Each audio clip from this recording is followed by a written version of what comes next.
The Kreutzer Sonata, a novella by Leo Tolstoy. Chapter 1.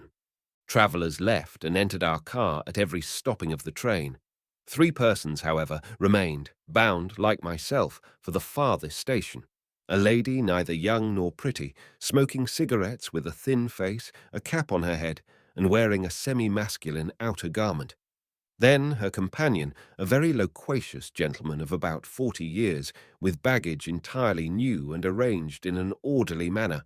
Then a gentleman who held himself entirely aloof, short in stature, very nervous, of uncertain age, with bright eyes, not pronounced in colour but extremely attractive, eyes that darted with rapidity from one object to another.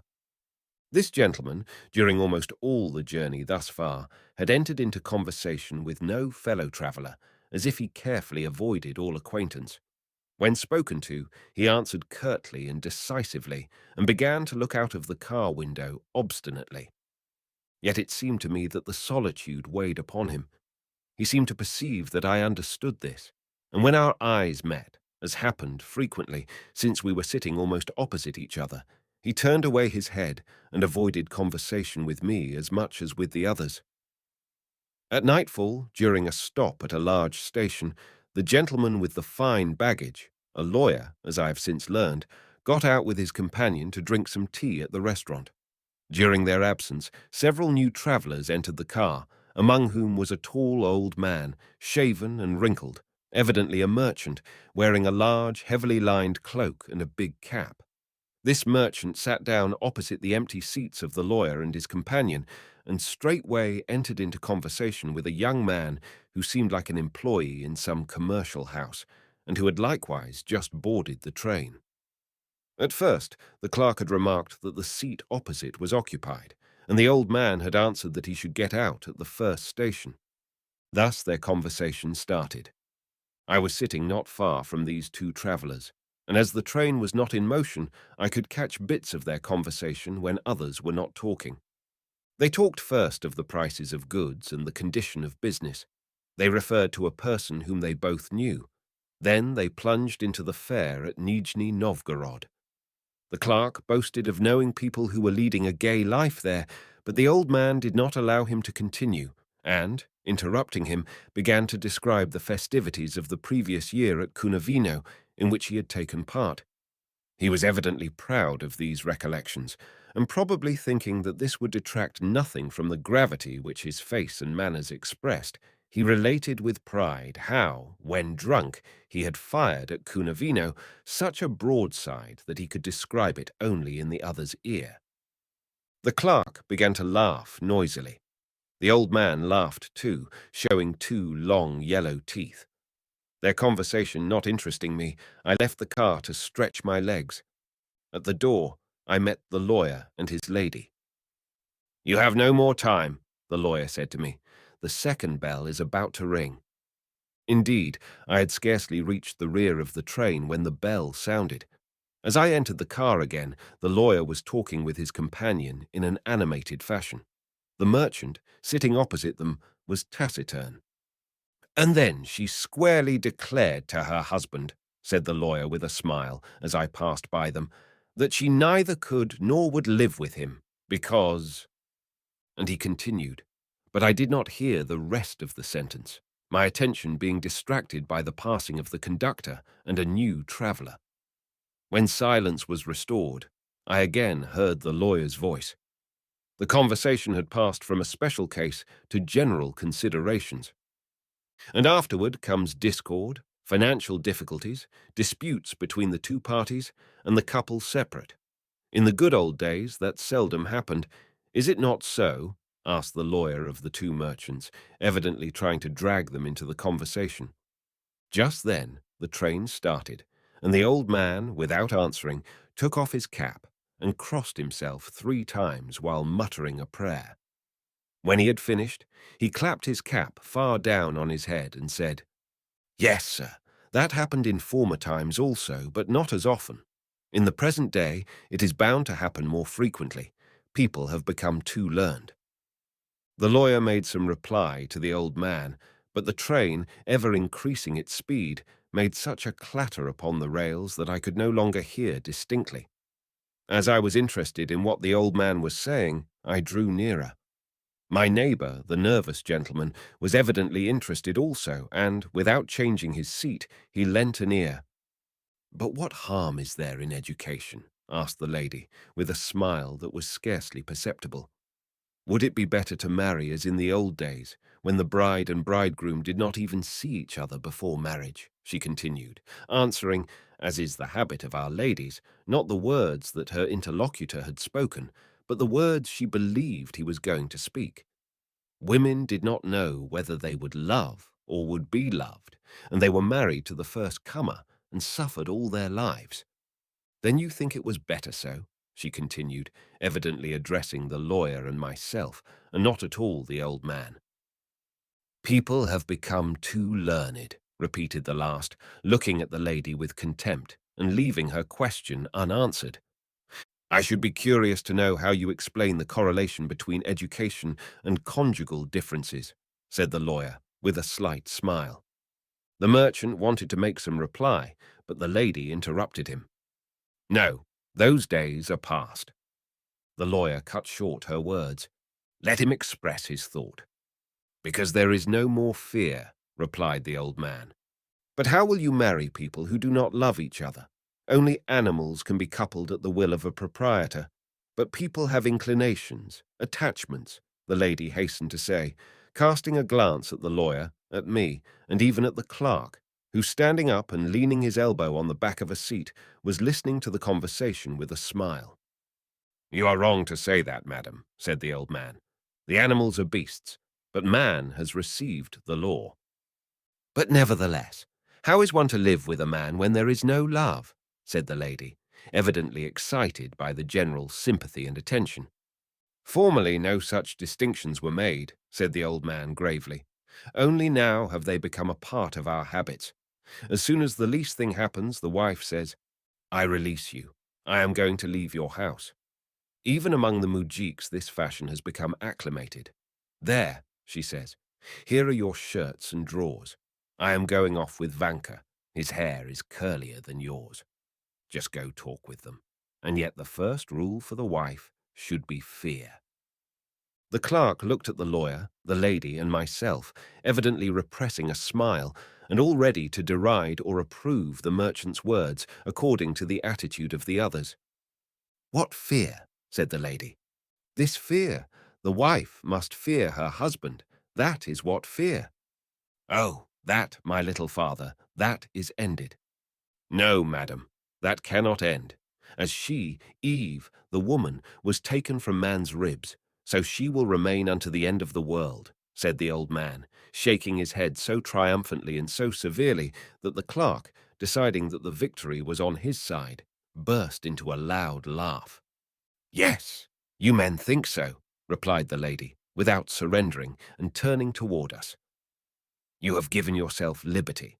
As for woman, you wish to keep her in the seraglio. To you, everything is permissible. Is it not so?" "Oh, man, that's another affair." "Then, according to you, to man everything is permissible?" "No one gives him this permission. Only, if the man behaves badly outside, the family is not increased thereby, but the woman, the wife, is a fragile vessel," continued the merchant severely. His tone of authority evidently subjugated his hearers. Even the lady felt crushed, but she did not surrender. "Yes, but you will admit, I think, that woman is a human being and has feelings like her husband. What should she do if she does not love her husband?" "If she does not love him," repeated the old man stormily and knitting his brows, "why, she will be made to love him." This unexpected argument pleased the clerk, and he uttered a murmur of approbation. "Oh, no, she will not be forced," said the lady. "Where there is no love, one cannot be obliged to love in spite of herself."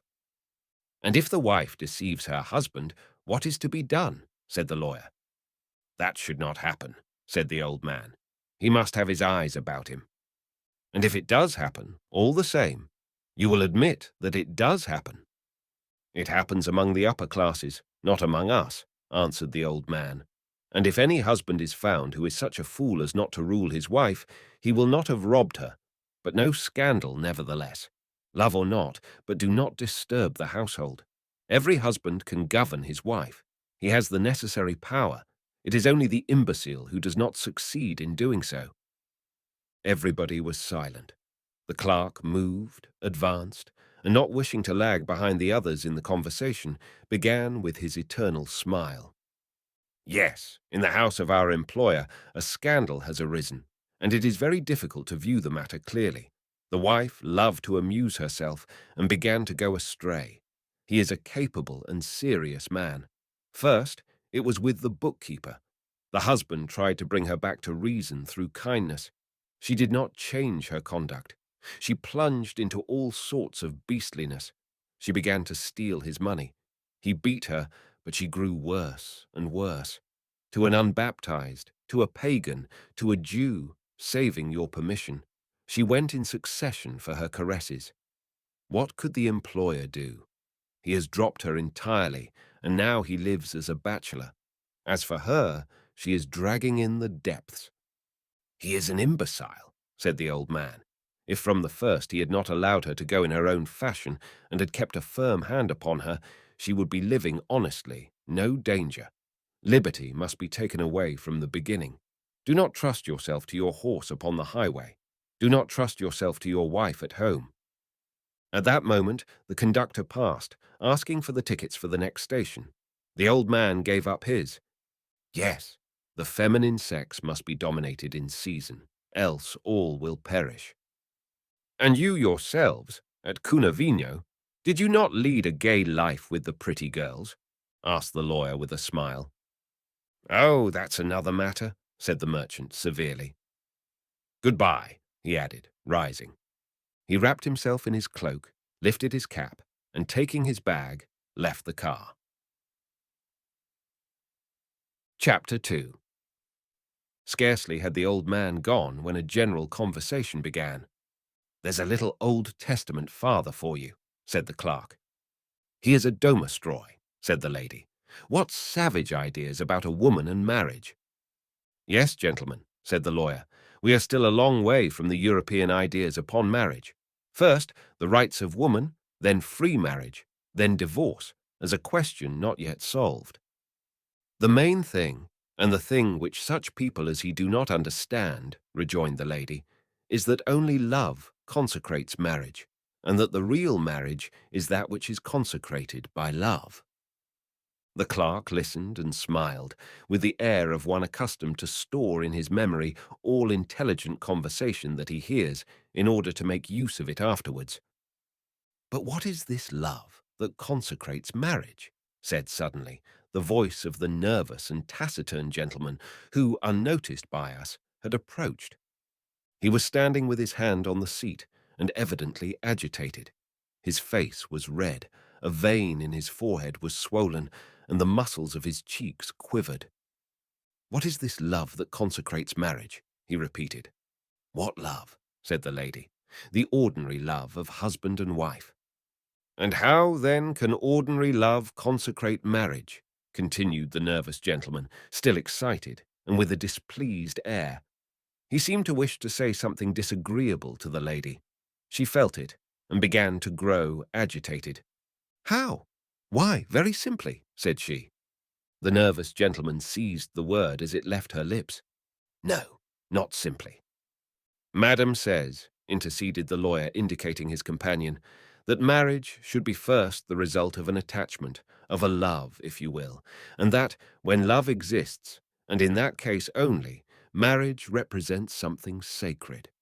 But every marriage which is not based on a natural attachment, on love, has in it nothing that is morally obligatory.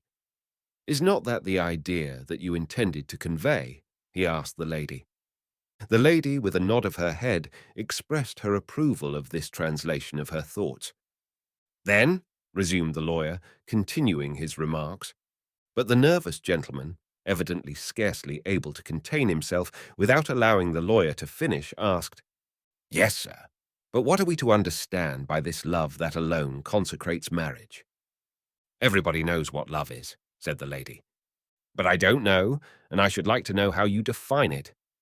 How? It is very simple, said the lady, and she seemed thoughtful and then said, Love, love, is a preference for one man or one woman to the exclusion of all others. A preference for how long? For a month, 2 days, or half an hour, said the nervous gentleman with special irritation. No, permit me. You evidently are not talking of the same thing. Yes, I am talking absolutely of the same thing, of the preference for one man or one woman to the exclusion of all others. But I ask, a preference for how long? For how long? For a long time, for a lifetime sometimes. But that happens only in novels. In life, never. In life, this preference for one to the exclusion of all others lasts in rare cases several years, oftener several months, or even weeks, days, hours. Oh, sir. Oh, no, permit me, said all three of us at the same time. The clerk himself uttered a monosyllable of disapproval. Yes, I know, he said, shouting louder than all of us. You are talking of what is believed to exist, and I am talking of what is. Every man feels what you call love toward each pretty woman he sees, and very little toward his wife. That is the origin of the proverb, and it is a true one. Another's wife is a white swan, and ours is bitter wormwood. Ah, but what you say is terrible. There certainly exists among human beings this feeling which is called love, and which lasts, not for months and years, but for life. No, that does not exist. Even if it should be admitted that Menelaus had preferred Helen all his life, Helen would have preferred Paris, and so it has been, is, and will be eternally. And it cannot be otherwise, just as it cannot happen that, in a load of chickpeas, 2 peas marked with a special sign should fall side by side. Further, this is not only an improbability, but it is certain that a feeling of satiety will come to Helen or to Menelaus. The whole difference is that to one it comes sooner, to the other later. It is only in stupid novels that it is written that they loved each other all their lives. And none but children can believe it. To talk of loving a man or woman for life is like saying that a candle can burn forever. But you are talking of physical love. Do you not admit a love based upon a conformity of ideals, on a spiritual affinity? Why not? But in that case, it is not necessary to procreate together. Excuse my brutality. The point is that this conformity of ideals is not met among old people, but among young and pretty persons, said he, and he began to laugh disagreeably. Yes, I affirm that love, real love, does not consecrate marriage, as we are in the habit of believing, but that, on the contrary, it ruins it. Permit me, said the lawyer. The facts contradict your words. We see that marriage exists, that all humanity, at least the larger portion, lives conjugally, and that many husbands and wives honestly end a long life together. The nervous gentleman smiled ill-naturedly. And what then? You say that marriage is based upon love, and when I give voice to a doubt as to the existence of any other love than sensual love, you prove to me the existence of love by marriage. But in our day, marriage is only a violence and falsehood. No, pardon me, said the lawyer. I say only that marriages have existed and do exist. But how and why do they exist? They have existed, and they do exist, for people who have seen, and do see, in marriage, something sacramental, a sacrament that is binding before God. For such people, marriages exist, but to us they are only hypocrisy and violence. We feel it, and to clear ourselves, we preach free love. But really, to preach free love is only a call backward to the promiscuity of the sexes. Excuse me, he said to the lady, the haphazard sin of certain rascalniks. The old foundation is shattered. We must build a new one, but we must not preach debauchery. He grew so warm that all became silent, looking at him in astonishment. And yet the transition state is terrible. People feel that haphazard sin is inadmissible. It is necessary in some way or other to regulate the sexual relations, but there exists no other foundation than the old one, in which nobody longer believes. People marry in the old fashion without believing in what they do, and the result is falsehood, violence. When it is falsehood alone, it is easily endured. The husband and wife simply deceive the world by professing to live monogamically. If they really are polygamous and polyandrous, it is bad, but acceptable. But when, as often happens, the husband and the wife have taken upon themselves the obligation to live together all their lives, they themselves do not know why, and from the second month have already a desire to separate, but continue to live together just the same, then comes that infernal existence in which they resort to drink, in which they fire revolvers, in which they assassinate each other, in which they poison each other. All were silent, but we felt ill at ease. Yes, these critical episodes happen in marital life. For instance, there is the Pozdnyshev affair, said the lawyer, wishing to stop the conversation on this embarrassing and too exciting ground. Have you read how he killed his wife through jealousy? The lady said that she had not read it. The nervous gentleman said nothing and changed colour. I see that you have divined who I am, said he suddenly after a pause. No, I have not had that pleasure. It is no great pleasure. I am Pozdnyshev. New silence. He blushed, then turned pale again. What matters it, however, said he. Excuse me, I do not wish to embarrass you.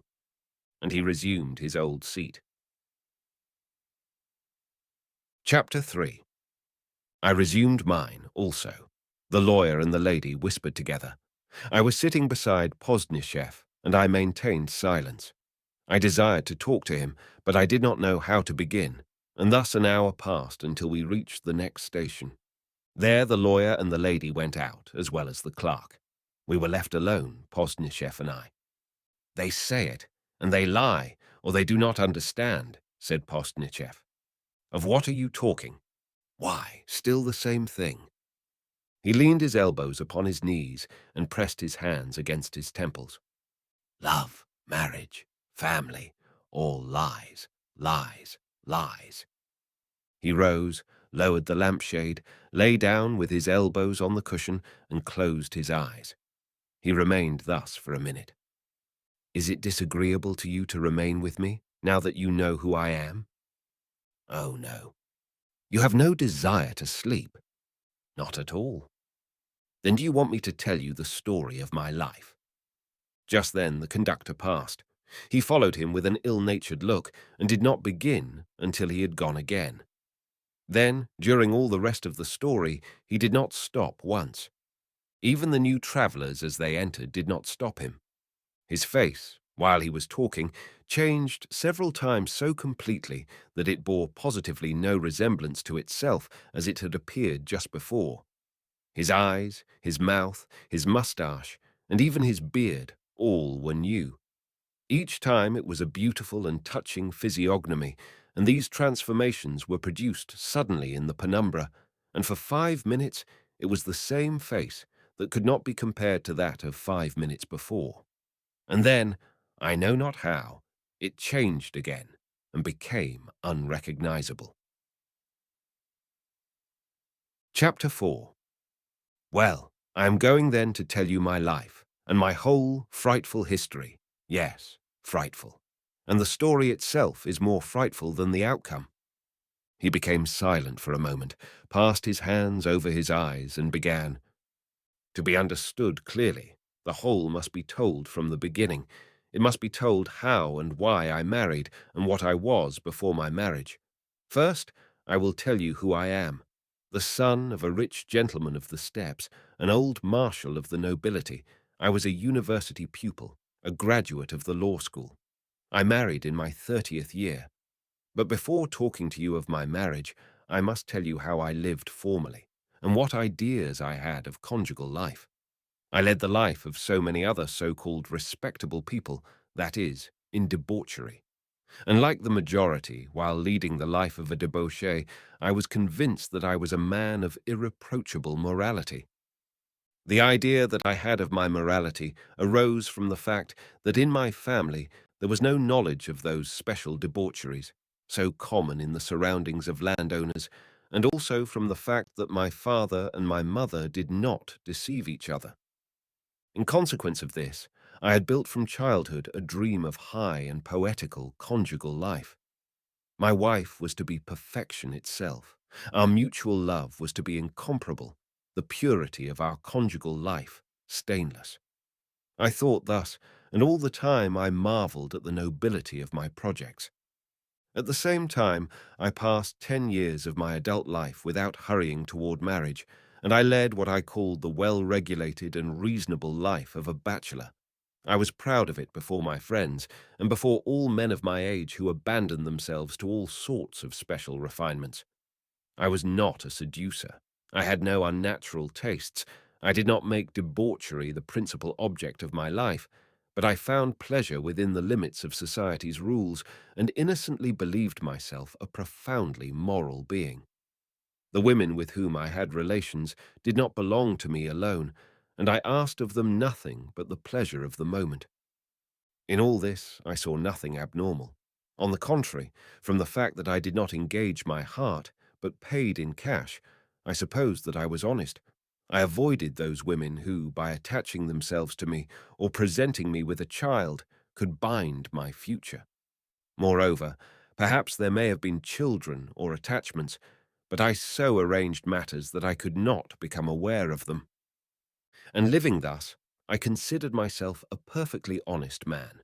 I did not understand that debauchery does not consist simply in physical acts, that no matter what physical ignominy does not yet constitute debauchery, and that real debauchery consists in freedom from the moral bonds toward a woman with whom one enters into carnal relations, and I regarded this freedom as a merit. I remember that I once tortured myself exceedingly for having forgotten to pay a woman who probably had given herself to me through love. I only became tranquil again when, having sent her the money, I had thus shown her that I did not consider myself as in any way bound to her. "Oh, do not shake your head as if you were in agreement with me," he cried suddenly with vehemence. "I know these tricks. All of you, and you especially, if you are not a rare exception, have the same ideas that I had then. If you are in agreement with me, it is now only. Formerly you did not think so. No more did I. And if I had been told what I have just told you, that which has happened would not have happened. However, it is all the same. Excuse me," he continued. "The truth is that it is frightful, frightful, frightful, this abyss of errors and debaucheries in which we live face to face with the real question of the rights of woman." "What do you mean by the real question of the rights of woman?" "The question of the nature of this special being, organized otherwise than man, and how this being and man ought to view the wife." Chapter 5. Yes, for 10 years I lived the most revolting existence, while dreaming of the noblest love, and even in the name of that love. Yes, I want to tell you how I killed my wife, and for that I must tell you how I debauched myself. I killed her before I knew her. I killed the wife when I first tasted sensual joys without love, and then it was that I killed my wife. Yes, sir, it is only after having suffered, after having tortured myself, that I have come to understand the root of things, that I have come to understand my crimes. Thus, you will see where and how began the drama that has led me to misfortune. It is necessary to go back to my 16th year, when I was still at school, and my elder brother a first-year student. I had not yet known women, but like all the unfortunate children of our society, I was already no longer innocent. I was tortured, as you were, I am sure, and as are tortured 99/100ths of our boys. I lived in a frightful dread. I prayed to God, and I prostrated myself. I was already perverted in imagination, but the last steps remained to be taken. I could still escape when a friend of my brother, a very gay student, one of those who are called good fellows, that is, the greatest of scamps, and who had taught us to drink and play cards, took advantage of a night of intoxication to drag us there. We started. My brother, as innocent as I, fell that night, and I, a mere lad of 16, polluted myself and helped to pollute a sister woman without understanding what I did. Never had I heard from my elders that what I thus did was bad. It is true that there are the 10 Commandments of the Bible, but the commandments are made only to be recited before the priests at examinations, and even then are not as exacting as the commandments in regard to the use of ut in conditional propositions. Thus, from my elders, whose opinion I esteemed, I had never heard that this was reprehensible. On the contrary, I had heard people whom I respected say that it was good. I had heard that my struggles and my sufferings would be appeased after this act. I had heard it and read it. I had heard from my elders that it was excellent for the health, and my friends have always seemed to believe that it contained I know not what merit and valour. So nothing is seen in it but what is praiseworthy. As for the danger of disease, it is a foreseen danger. Does not the government guard against it? And even science corrupts us. How so, science? I asked. Why, the doctors, the pontiffs of science, who pervert young people by laying down such rules of hygiene, who pervert women by devising and teaching them ways by which not to have children. Yes, if only 1/100th of the effort spent in curing diseases were spent in curing debauchery, disease would long ago have ceased to exist, whereas now all efforts are employed not in extirpating debauchery, but in favouring it by assuring the harmlessness of the consequences. Besides, it is not a question of that. It is a question of this frightful thing that has happened to me, as it happens to 9/10ths, if not more, not only of the men of our society, but of all societies, even peasants. This frightful thing that I had fallen, and not because I was subjected to the natural seduction of a certain woman. No, no woman seduced me. I fell because the surroundings in which I found myself saw in this degrading thing only a legitimate function, useful to the health, because others saw in it simply a natural amusement, not only excusable, but even innocent in a young man. I did not understand that it was a fall, and I began to give myself to those pleasures, partly from desire and partly from necessity, which I was led to believe were characteristic of my age, just as I had begun to drink and smoke. And yet there was in this first fall something peculiar and touching. I remember that straightway I was filled with such a profound sadness that I had a desire to weep over the loss forever of my relations with woman. Yes, my relations with woman were lost forever. Pure relations with women, from that time forward, I could no longer have. I had become what is called a voluptuary, and to be a voluptuary is a physical condition, like the condition of a victim of the morphine habit, of a drunkard, and of a smoker. Just as the victim of the morphine habit, the drunkard, the smoker, is no longer a normal man, so the man who has known several women for his pleasure is no longer normal. He is abnormal forever. He is a voluptuary. Just as the drunkard and the victim of the morphine habit may be recognized by their face and manner, so we may recognize a voluptuary. He may repress himself and struggle, but never more will he enjoy simple, pure, and fraternal relations toward woman. By his way of glancing at a young woman, one may at once recognize a voluptuary, and I became a voluptuary, and I have remained one. Chapter 6. Yes, so it is, and that went farther and farther with all sorts of variations. My God! When I remember all my cowardly acts and bad deeds, I am frightened, and I remember that who, during that period, was still the butt of his comrades' ridicule on account of his innocence.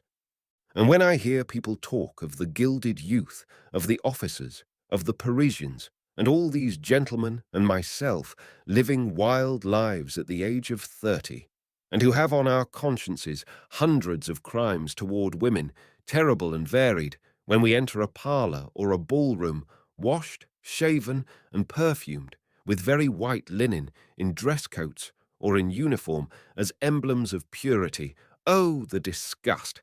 There will surely come a time, an epoch, when all these lives and all this cowardice will be unveiled.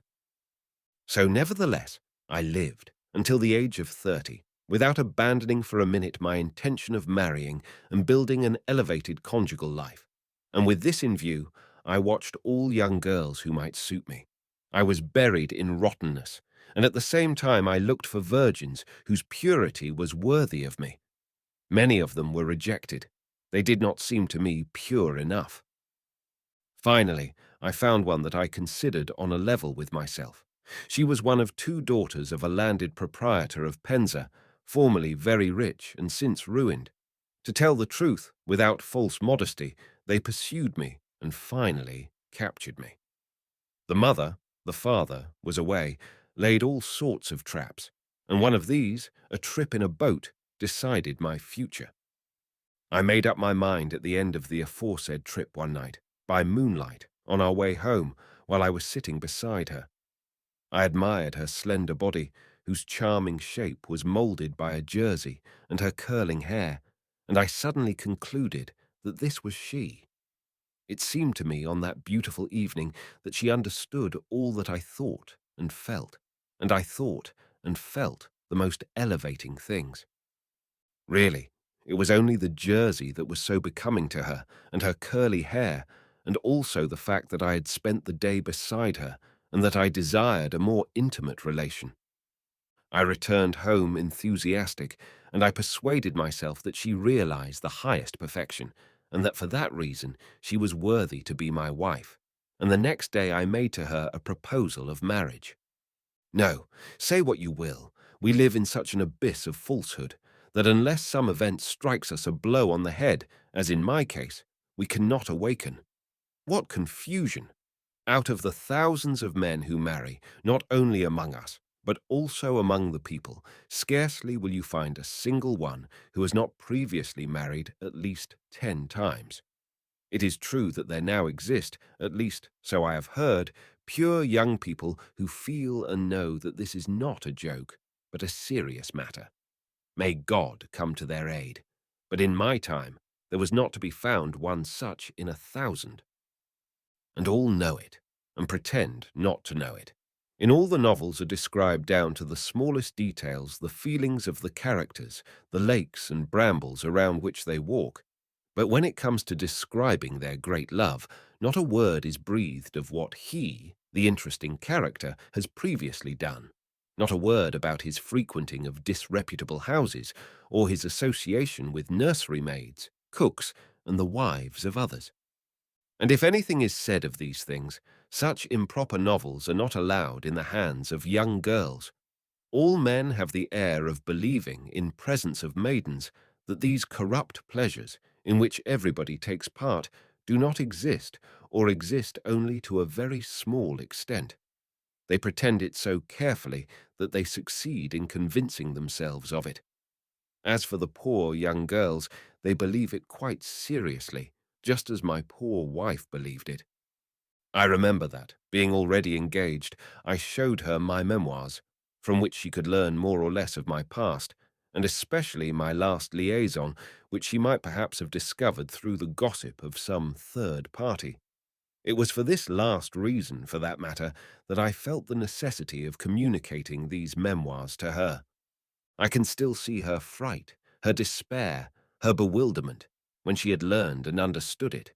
She was on the point of breaking the engagement. What a lucky thing it would have been for both of us.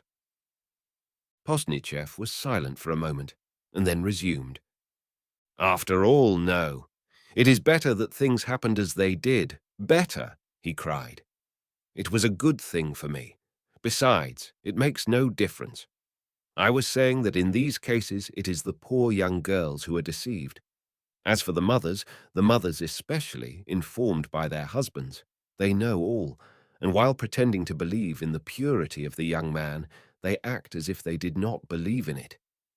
They know what bait must be held out to people for themselves and their daughters. We men sin through ignorance and a determination not to learn.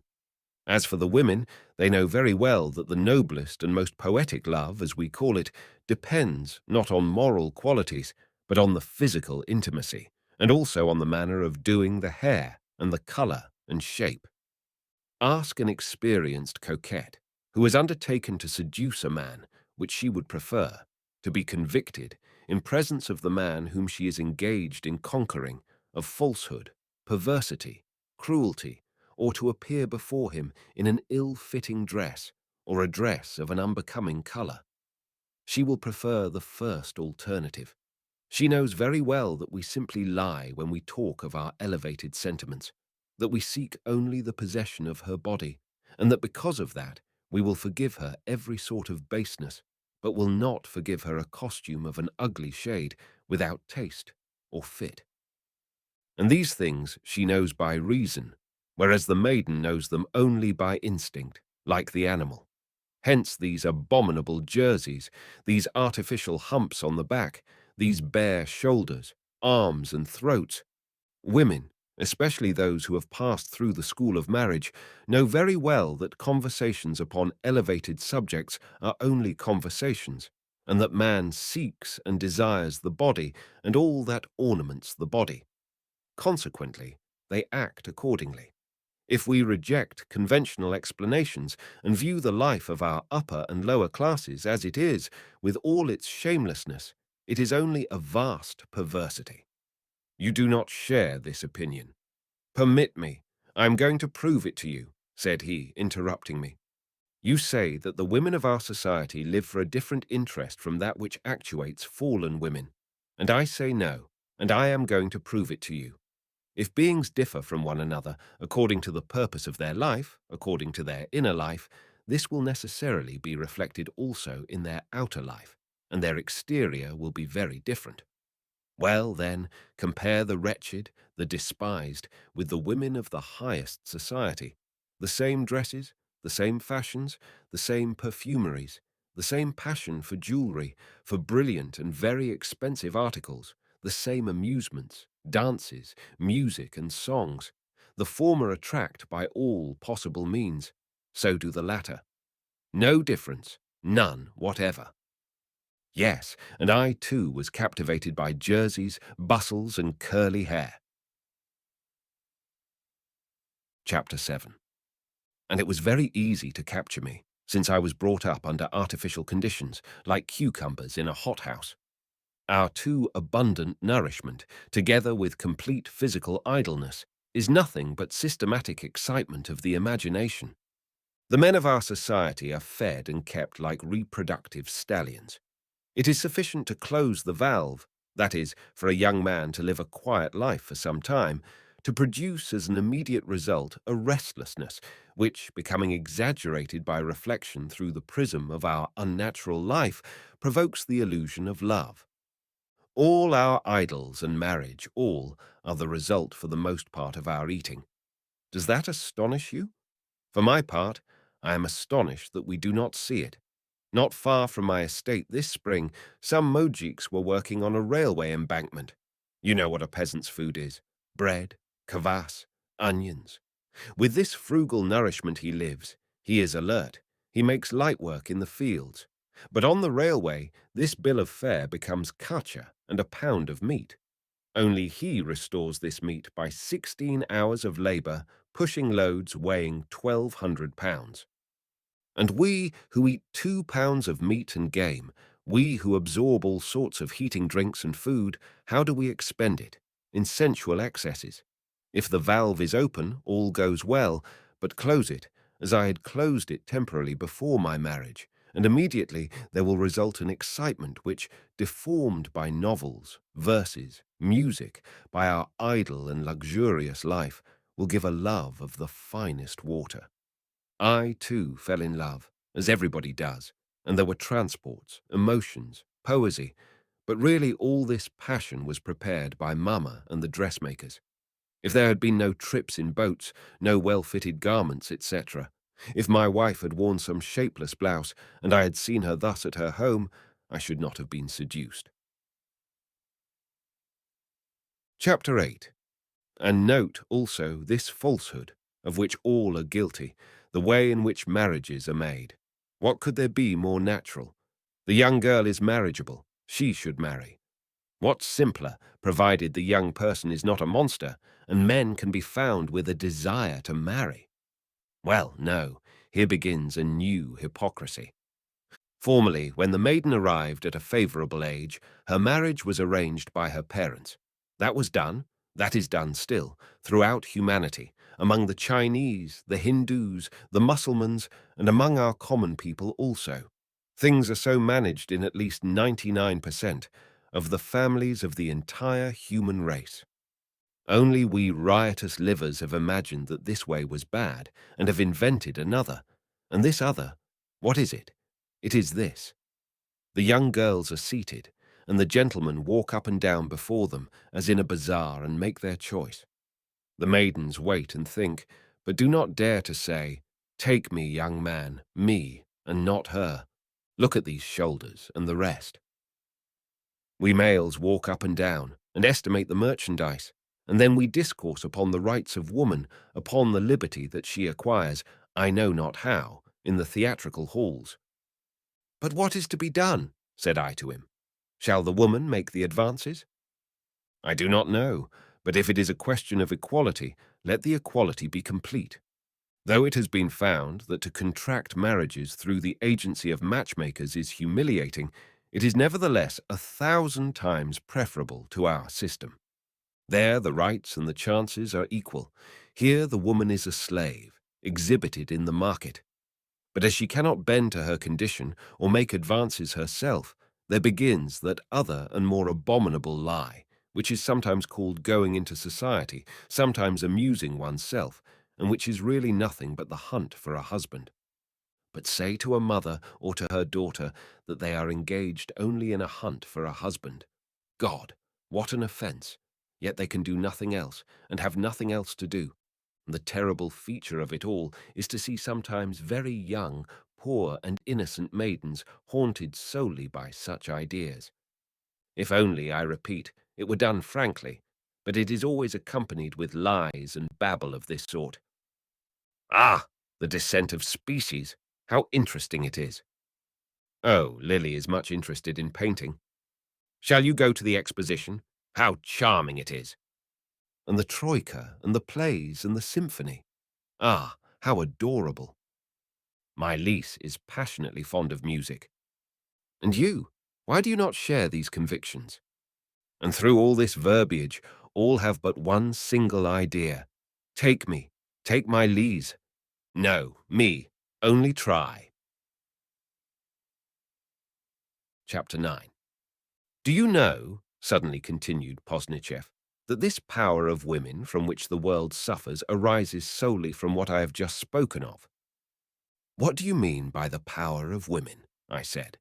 Everybody, on the contrary, complains that women have not sufficient rights, that they are in subjection. That's it. That's it exactly, said he, vivaciously. That is just what I mean, and that is the explanation of this extraordinary phenomenon, that on the one hand woman is reduced to the lowest degree of humiliation, and on the other hand she reigns over everything. See the Jews. With their power of money, they avenge their subjection, just as the women do. Ah, you wish us to be only merchants? All right. Remaining merchants, we will get possession of you, say the Jews. Ah, you wish us to be only objects of sensuality? All right. By the aid of sensuality, we will bend you beneath our yoke, say the women. The absence of the rights of woman does not consist in the fact that she has not the right to vote or the right to sit on the bench, but in the fact that in her affectional relations she is not the equal of man. She has not the right to abstain, to choose instead of being chosen. You say that that would be abnormal. Very well, but then do not let man enjoy these rights, while his companion is deprived of them and finds herself obliged to make use of the coquetry by which she governs, so that the result is that man chooses formally, whereas really it is woman who chooses. As soon as she is in possession of her means, she abuses them and acquires a terrible supremacy. But where do you see this exceptional power? Where? Why, everywhere, in everything. Go see the stores in the large cities. There are millions there, millions. It is impossible to estimate the enormous quantity of labor that is expended there. In 9/10 of these stores is there anything whatever for the use of men? All the luxury of life is demanded and sustained by woman. Count the factories. The greater part of them are engaged in making feminine ornaments. Millions of men, generations of slaves, die toiling like convicts simply to satisfy the whims of our companions.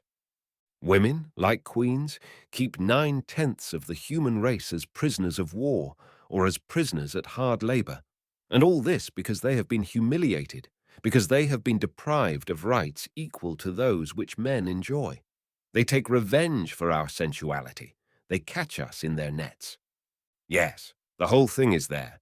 Women have made of themselves such a weapon to act upon the senses that a young man, and even an old man, cannot remain tranquil in their presence. Watch a popular festival, or our receptions or ballrooms. Woman well knows her influence there. You will see it in her triumphant smiles. As soon as a young man advances toward a woman, directly he falls under the influence of this opium and loses his head.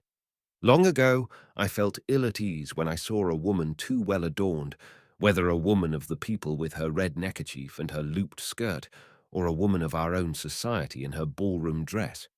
But now it simply terrifies me. I see in it a danger to men, something contrary to the laws, and I feel a desire to call a policeman, to appeal for defense from some quarter, to demand that this dangerous object be removed. And this is not a joke, by any means. I am convinced, I am sure, that the time will come, and perhaps it is not far distant, when the world will understand this, and will be astonished that a society could exist in which actions as harmful as those which appeal to sensuality by adorning the body, as our companions do, were allowed. As well set traps along our public streets, or worse than that. Chapter 10. That, then, was the way in which I was captured. I was in love, as it is called. Not only did she appear to me a perfect being, but I considered myself a white blackbird. It is a commonplace fact that there is no one so low in the world that he cannot find someone viler than himself, and consequently puff with pride and self-contentment. I was in that situation. I did not marry for money. Interest was foreign to the affair, unlike the marriages of most of my acquaintances, who married either for money or for relations. First, I was rich, she was poor. Second, I was especially proud of the fact that, while others married with an intention of continuing their polygamic life as bachelors, it was my firm intention to live monogamically after my engagement and the wedding, and my pride swelled immeasurably. Yes, I was a wretch, convinced that I was an angel. The period of my engagement did not last long. I cannot remember those days without shame. What an abomination! It is generally agreed that love is a moral sentiment, a community of thought rather than of sense. If that is the case, this community of thought ought to find expression in words and conversation. Nothing of the sort. It was extremely difficult for us to talk with each other. What a toil of Sisyphus was our conversation. Scarcely had we thought of something to say and said it when we had to resume our silence and try to discover new subjects. Literally, we did not know what to say to each other. All that we could think of concerning the life that was before us and our home was said. And then what? If we had been animals, we should have known that we had not to talk. But here, on the contrary, it was necessary to talk, and there were no resources. For that which occupied our minds was not a thing to be expressed in words. And then that silly custom of eating bonbons, that brutal gluttony for sweetmeats, those abominable preparations for the wedding, those discussions with mamma upon the apartments, upon the sleeping rooms, upon the bedding, upon the morning gowns, upon the wrappers, the linen, the costumes.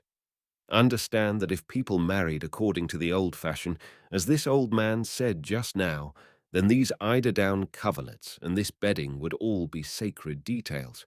But with us, out of 10 married people, there is scarcely to be found one who, I do not say, believes in sacraments. Whether he believes or not is a matter of indifference to us, but believes in what he promises. Out of 100 men, there is scarcely one who has not married before, and out of 50 scarcely one who has not made up his mind to deceive his wife. The great majority look upon this journey to the church as a condition necessary to the possession of a certain woman. Think then of the supreme significance which material details must take on. Is it not a sort of sale in which a maiden is given over to a debauchee, the sale being surrounded with the most agreeable details? Chapter 11. All marry in this way, and I did like the rest. If the young people who dream of the honeymoon only knew what a disillusion it is, and always a disillusion, I really do not know why all think it necessary to conceal it. One day I was walking among the shows in Paris when, attracted by a sign, I entered an establishment to see a bearded woman and a water dog.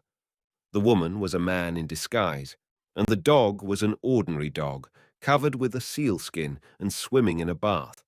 It was not in the least interesting, but the Barnum accompanied me to the exit very courteously, and, in addressing the people who were coming in, made an appeal to my testimony. Ask the gentleman if it is not worth seeing. Come in, come in. It only costs a franc. And in my confusion I did not dare to answer that there was nothing curious to be seen, and it was upon my false shame that the Barnum must have counted. It must be the same with the persons who have passed through the abominations of the honeymoon. They do not dare to undeceive their neighbor, and I did the same. The felicities of the honeymoon do not exist. On the contrary, it is a period of uneasiness, of shame, of pity, and above all, of ennui, of ferocious ennui. It is something like the feeling of a youth when he is beginning to smoke. He desires to vomit. He drivels and swallows his drivel, pretending to enjoy this little amusement. The vice of marriage. What? Vice, I said, but you are talking of one of the most natural things. Natural, said he. Natural. No, I consider on the contrary that it is against nature, and it is I, a perverted man, who have reached this conviction. What would it be, then, if I had not known corruption? To a young girl, to every unperverted young girl, it is an act extremely unnatural, just as it is to children. My sister married, when very young, a man twice her own age, and who was utterly corrupt. I remember how astonished we were the night of her wedding, when, pale and covered with tears, she fled from her husband, her whole body trembling, saying that for nothing in the world would she tell what he wanted of her. You say, natural? It is natural to eat. That is a pleasant, agreeable function, which no one is ashamed to perform from the time of his birth.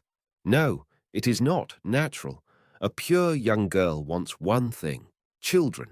Children, yes, not a lover. But, said I with astonishment, how would the human race continue? But what is the use of its continuing? He rejoined vehemently. What? What is the use? But then we should not exist. And why is it necessary that we should exist? Why? To live, to be sure. And why live? The Schopenhauers, the Hartmans, and all the Buddhists say that the greatest happiness is nirvana, non-life, and they are right in this sense, that human happiness is coincident with the annihilation of self. Only they do not express themselves well. They say that humanity should annihilate itself to avoid its sufferings, that its object should be to destroy itself. Now, the object of humanity cannot be to avoid sufferings by annihilation, since suffering is the result of activity. The object of activity cannot consist in suppressing its consequences. The object of man, as of humanity, is happiness, and to attain it, humanity has a law which it must carry out. This law consists in the union of beings. This union is thwarted by the passions, and that is why, if the passions disappear, the union will be accomplished. Humanity then will have carried out the law and will have no further reason to exist. And before humanity carries out the law, in the meantime, it will have the sign of the unfulfilled law and the existence of physical love.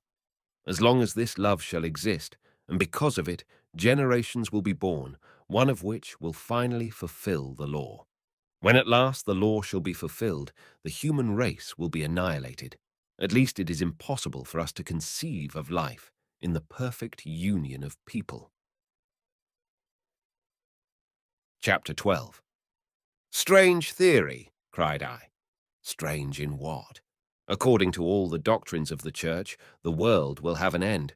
Science teaches the same fatal conclusions. Why, then, is it strange that the same thing should result from moral doctrine? Let those who can contain, said Christ. And I take this passage literally, as it is written. That morality may exist between people in their worldly relations, they must make complete chastity their object. Intending toward this end, man humiliates himself. When he shall reach the last degree of humiliation, we shall have moral marriage.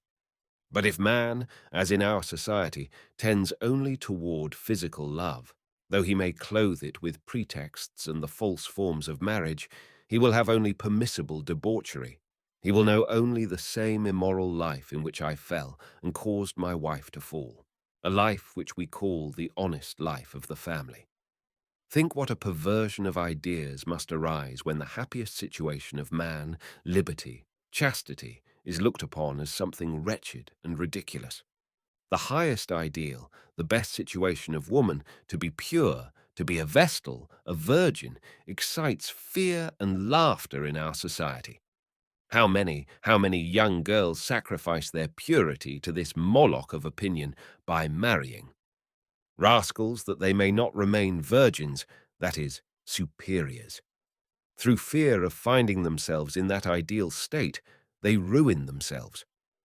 But I did not understand formally, I did not understand that the words of the gospel, that he who looks upon a woman to lust after her has already committed adultery, do not apply to the wives of others, but notably and especially to our own wives. I did not understand this, and I thought that the honeymoon and all of my acts during that period were virtuous, and that to satisfy one's desires with his wife is an eminently chaste thing. Know, then, that I consider these departures, these isolations, which young married couples arrange with the permission of their parents, as nothing else than a license to engage in debauchery. I saw then in this nothing bad or shameful, and hoping for great joys, I began to live the honeymoon, and very certainly none of these joys followed. But I had faith, and was determined to have them, cost what they might. But the more I tried to secure them, the less I succeeded. All this time I felt anxious, ashamed, and weary. Soon I began to suffer. I believe that on the third or fourth day I found my wife sad and asked her the reason. I began to embrace her, which in my opinion was all that she could desire. She put me away with her hand and began to weep. At what? She could not tell me. She was filled with sorrow, with anguish. Probably her tortured nerves had suggested to her the truth about the baseness of our relations, but she found no words in which to say it. I began to question her. She answered that she missed her absent mother. It seemed to me that she was not telling the truth. I sought to console her by maintaining silence in regard to her parents. I did not imagine that she felt herself simply overwhelmed, and that her parents had nothing to do with her sorrow. She did not listen to me, and I accused her of caprice. I began to laugh at her gently. She dried her tears and began to reproach me, in hard and wounding terms, for my selfishness and cruelty. I looked at her. Her whole face expressed hatred, and hatred of me. I cannot describe to you the fright which this sight gave me. How? What? Thought I. Love is the unity of souls, and here she hates me. Me? Why? But it is impossible. It is no longer she. I tried to calm her.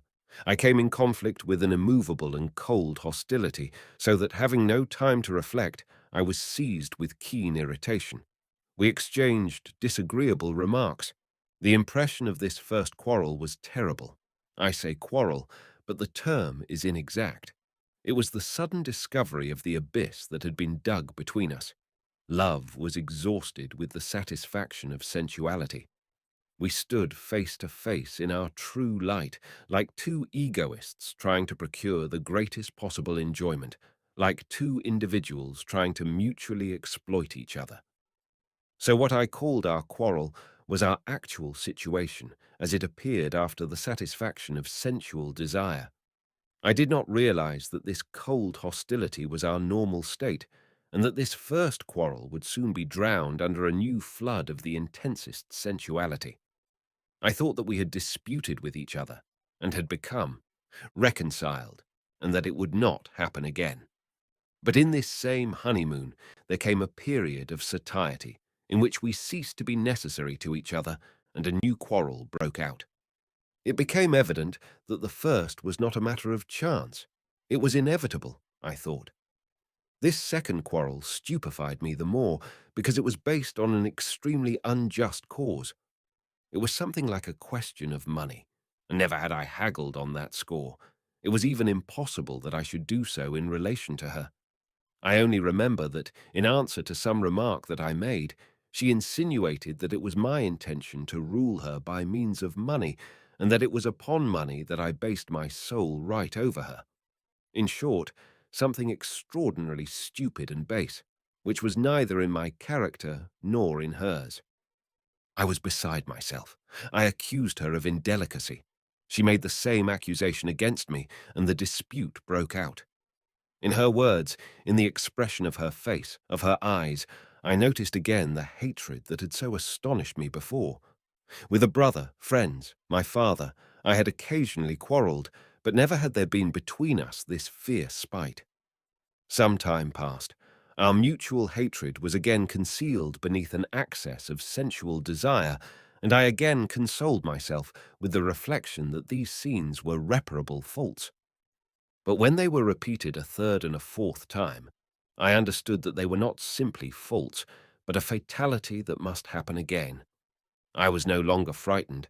I was simply astonished that I should be precisely the one to live so uncomfortably with my wife, and that the same thing did not happen in other households.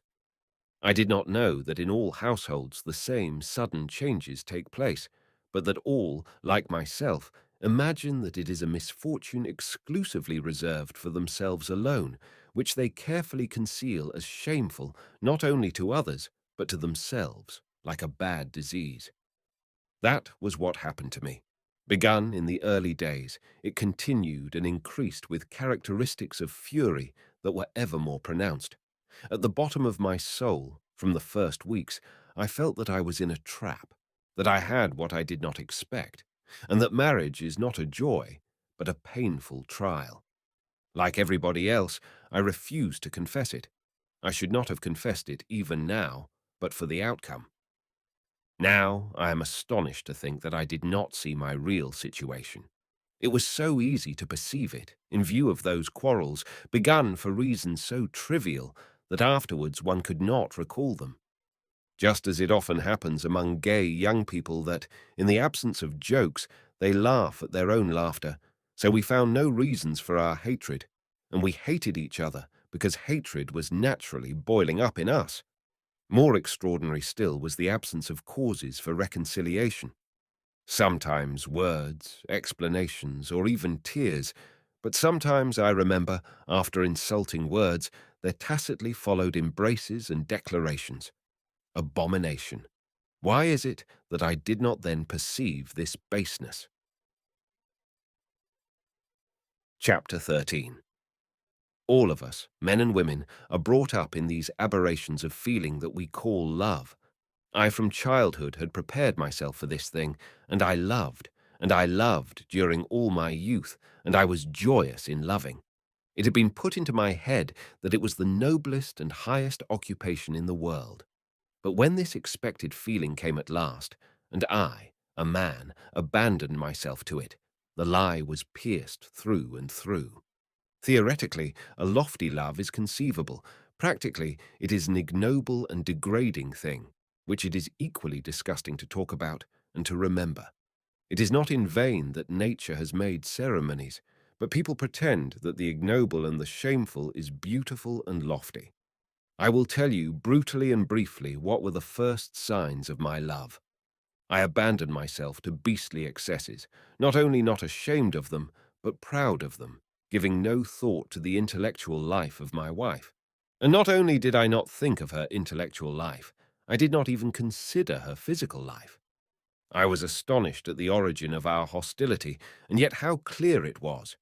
This hostility is nothing but a protest of human nature against the beast that enslaves it. It could not be otherwise.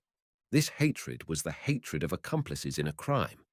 Was it not a crime that this poor woman, having become pregnant in the first month, our liaison should have continued just the same? You imagine that I am wandering from my story. Not at all. I am always giving you an account of the events that led to the murder of my wife. The imbeciles. They think that I killed my wife on the 5th of October. It was long before that I immolated her, just as they all kill now. Understand well that in our society there is an idea shared by all that woman procures man pleasure, and vice versa, probably. But I know nothing of that. I only know my own case. Wein, Weiber und Gesang. So say the poets in their verses. Wine, women, and song. If it were only that.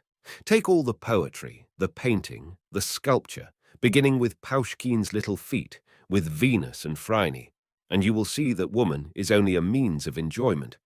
That is what she is at Truba, at Grachevka, and in a court ballroom. And think of this diabolical trick. If she were a thing without moral value, it might be said that woman is a fine morsel. But in the first place, these knights assure us that they adore woman. They adore her and look upon her, however, as a means of enjoyment. Then all assure us that they esteem woman. Some give up their seats to her, pick up her handkerchief. Others recognize in her a right to fill all offices, participate in government, etc.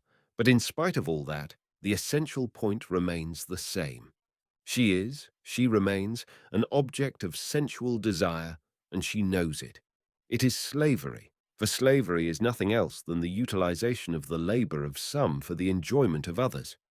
That slavery may not exist, people must refuse to enjoy the labor of others and look upon it as a shameful act and as a sin. Actually, this is what happens. They abolish the external form, they suppress the formal sales of slaves, and then they imagine and assure others that slavery is abolished. They are unwilling to see that it still exists, since people, as before, like to profit by the labor of others and think it good and just. This being given, there will always be found beings stronger or more cunning than others to profit thereby. The same thing happens in the emancipation of woman. At bottom, feminine servitude consists entirely in her assimilation with a means of pleasure. They excite woman, they give her all sorts of rights equal to those of men, but they continue to look upon her as an object of sensual desire, and thus they bring her up from infancy and in public opinion. She is always the humiliated and corrupt serf, and man remains always the debauched master. Yes, to abolish slavery, public opinion must admit that it is shameful to exploit one's neighbor, and, to make woman free, public opinion must admit that it is shameful to consider woman as an instrument of pleasure. The emancipation of woman is not to be effected in the public courts or in the Chamber of Deputies, but in the sleeping chamber. Prostitution is to be combated, not in the houses of ill fame, but in the family. They free woman in the public courts and in the Chamber of Deputies, but she remains an instrument. Teach her, as she is taught among us, to look upon herself as such, and she will always remain an inferior being. Either, with the aid of the rascally doctors, she will try to prevent conception and descend not to the level of an animal, but to the level of a thing, or she will be what she is in the great majority of cases, sick, hysterical, wretched, without hope of spiritual progress. But why that? I asked. Oh, the most astonishing thing is that no one is willing to see this thing, evident as it is, which the doctors must understand, but which they take good care not to do. Man does not wish to know the law of nature, children, but children are born and become an embarrassment. Then man devises means of avoiding this embarrassment. We have not yet reached the low level of Europe, nor Paris, nor the system of 2 children, nor Mahomet. We have discovered nothing, because we have given it no thought. We feel that there is something bad in the 2 first means, but we wish to preserve the family, and our view of woman is still worse. With us, woman must be at the same time mistress and nurse, and her strength is not sufficient. That is why we have hysteria, nervous attacks, and among the peasants, witchcraft. Note that among the young girls of the peasantry, this state of things does not exist, but only among the wives, and the wives who live with their husbands.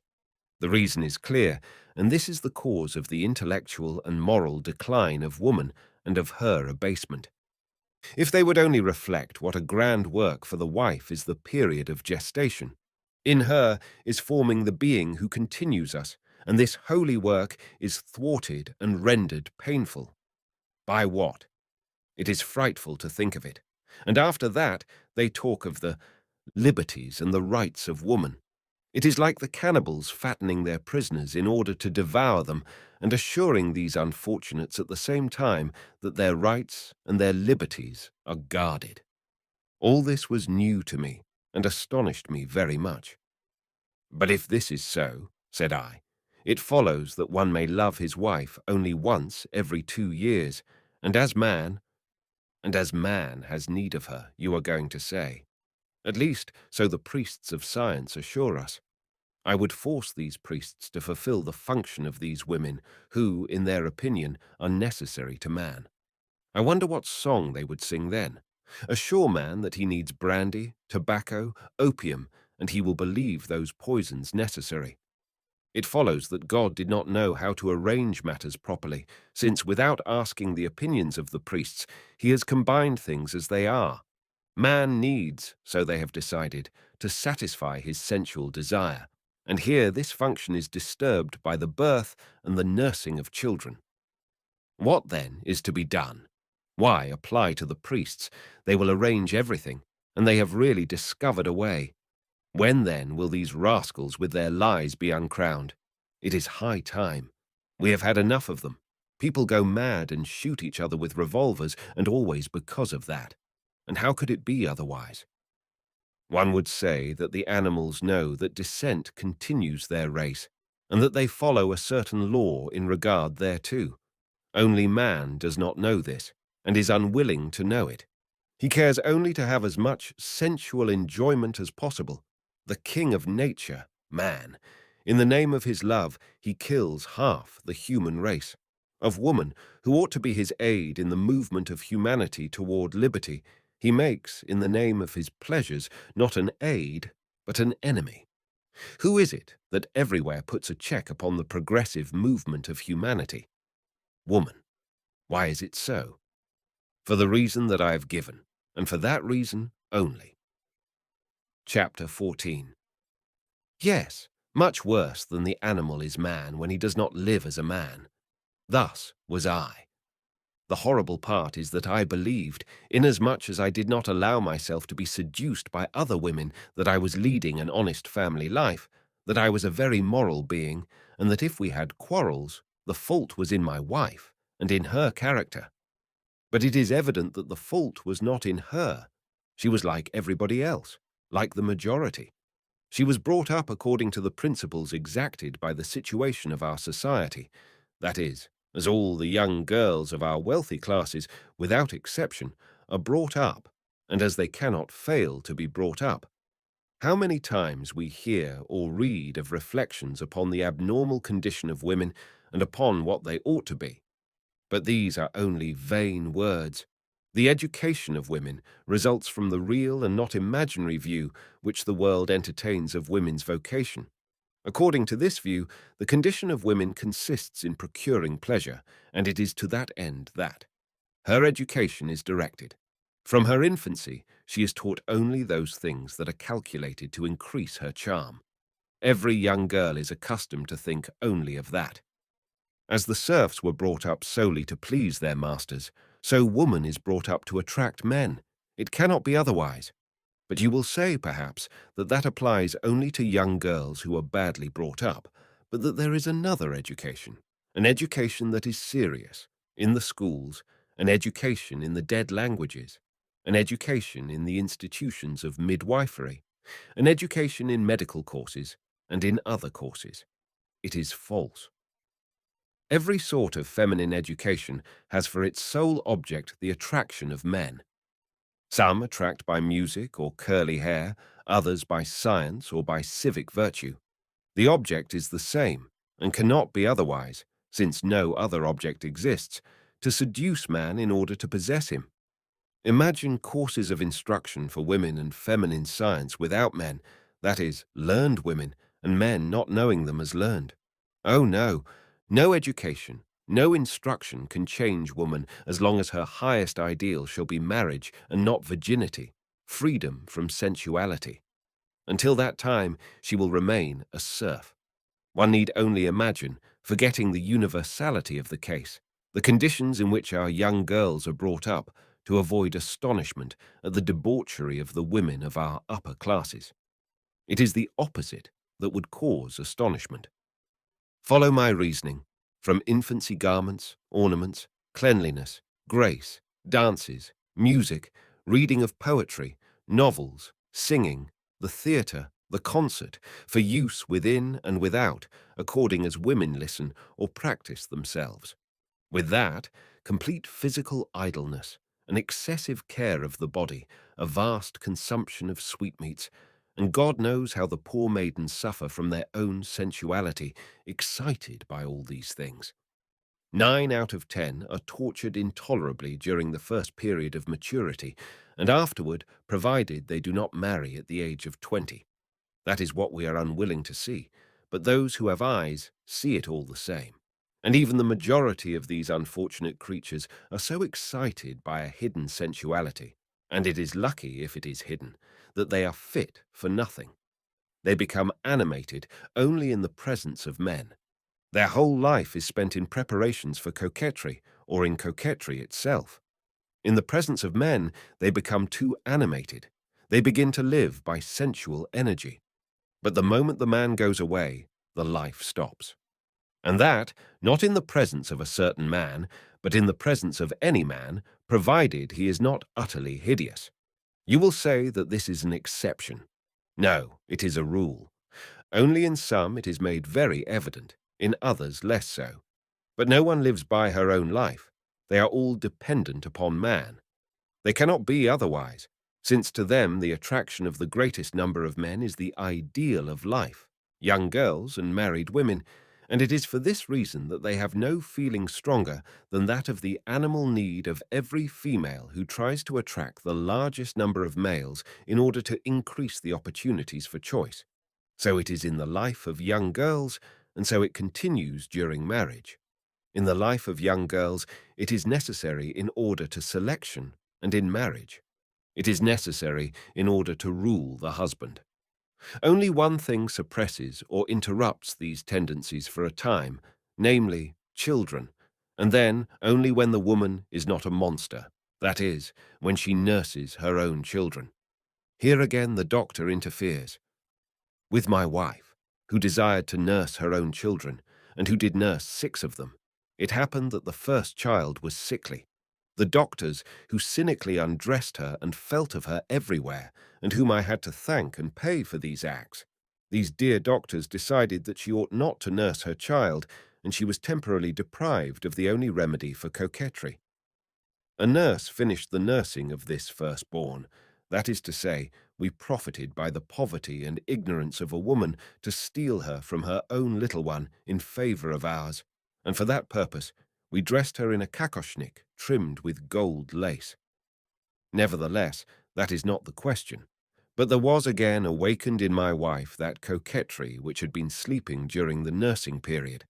Thanks to that, she reawakened in me the torments of jealousy which I had formerly known, though in a much slighter degree. Chapter 15. Yes, jealousy. That is another of the secrets of marriage known to all and concealed by all. Besides the general cause of the mutual hatred of husbands and wives resulting from complicity in the pollution of a human being, and also from other causes, the inexhaustible source of marital wounds is jealousy. But by tacit consent it is determined to conceal them from all, and we conceal them. Knowing them, each one supposes in himself that it is an unfortunate peculiarity, and not a common destiny. So it was with me, and it had to be so. There cannot fail to be jealousy between husbands and wives who live immorally. If they cannot sacrifice their pleasures for the welfare of their child, they conclude therefrom, and truly, that they will not sacrifice their pleasures for, I will not say happiness and tranquillity, since one may sin in secret, but even for the sake of conscience. Each one knows very well that neither admits any high moral reasons for not betraying the other, since in their mutual relations they fail in the requirements of morality, and from that time distrust and watch each other. Oh, what a frightful feeling of jealousy! I do not speak of that real jealousy which has foundations. It is tormenting, but it promises an issue. But of that unconscious jealousy which inevitably accompanies every immoral marriage, and which, having no cause, has no end. This jealousy is frightful. Frightful, that is the word. And this is it. A young man speaks to my wife. He looks at her with a smile, and, as it seems to me, he surveys her body. How does he dare to think of her, to think of the possibility of a romance with her? And how can she, seeing this, tolerate him? Not only does she tolerate him, but she seems pleased. I even see that she puts herself to trouble on his account. And in my soul there rises such a hatred for her that each of her words, each gesture disgusts me. She notices it. She knows not what to do, and how assume an air of indifferent animation. Ah, I suffer. That makes her gay. She is content. And my hatred increases tenfold, but I do not dare to give it free force, because at the bottom of my soul I know that there are no real reasons for it, and I remain in my seat, feigning indifference and exaggerating my attention and courtesy to him. Then I get angry with myself. I desire to leave the room, to leave them alone, and I do, in fact, go out.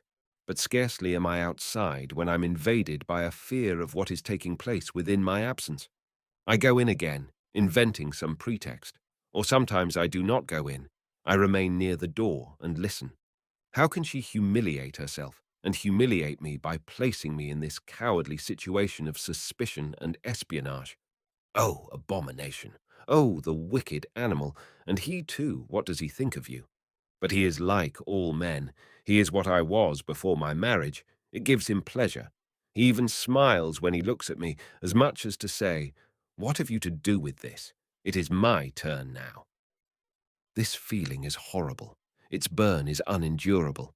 To entertain this feeling toward anyone, to once suspect a man of lusting after my wife, was enough to spoil this man forever. In my eyes, as if he had been sprinkled with vitriol. Let me once become jealous of a being, and never more could I re-establish with him simple human relations, and my eyes flashed when I looked at him. As for my wife, so many times had I enveloped her with this moral vitriol, with this jealous hatred, that she was degraded thereby. In the periods of this causeless hatred, I gradually uncrowned her. I covered her with shame in my imagination. I invented impossible knaveries. I suspected, I am ashamed to say, that she, this queen of the 1,001 nights, deceived me with my serf under my very eyes and laughing at me. Thus, with each new access of jealousy, I speak always of causeless jealousy, I entered into the furrow dug formerly by my filthy suspicions, and I continually deepened it. She did the same thing. If I have reasons to be jealous, she who knew my past had 1,000 times more, and she was more ill-natured in her jealousy than I. And the sufferings that I felt from her jealousy were different, and likewise very painful. The situation may be described thus. We are living more or less tranquilly. I am even gay and contented. Suddenly we start a conversation on some most commonplace subject, and directly she finds herself disagreeing with me upon matters concerning which we have been generally in accord. And furthermore, I see that, without any necessity therefore, she is becoming irritated. I think that she has a nervous attack, or else that the subject of conversation is really disagreeable to her. We talk of something else, and that begins again. Again she torments me and becomes irritated. I am astonished and look for a reason. Why? For what? She keeps silence, answers me with monosyllables, evidently making allusions to something. I begin to divine that the reason of all this is that I have taken a few walks in the garden with her cousin, to whom I did not give even a thought. I begin to divine, but I cannot say so. If I say so, I confirm her suspicions. I interrogate her, I question her. She does not answer, but she sees that I understand, and that confirms her suspicions. "What is the matter with you?" I ask. "Nothing. I am as well as usual," she answers. And at the same time, like a crazy woman, she gives utterance to the silliest remarks, to the most inexplicable explosions of spite. Sometimes I am patient, but at other times I break out with anger. Then her own irritation is launched forth in a flood of insults, in charges of imaginary crimes, and all carried to the highest degree by sobs, tears, and retreats through the house to the most improbable spots. I go to look for her. I am ashamed before people, before the children, but there is nothing to be done. She is in a condition where I feel that she is ready for anything. I run and finally find her. Nights of torture follow, in which both of us, with exhausted nerves, appease each other after the most cruel words and accusations. Yes, jealousy, causeless jealousy, is the condition of our debauched conjugal life. And throughout my marriage, never did I cease to feel it and to suffer from it. There were two periods in which I suffered most intensely. The first time was after the birth of our first child, when the doctors had forbidden my wife to nurse it. I was particularly jealous in the first place, because my wife felt that restlessness peculiar to animal matter when the regular course of life is interrupted without occasion.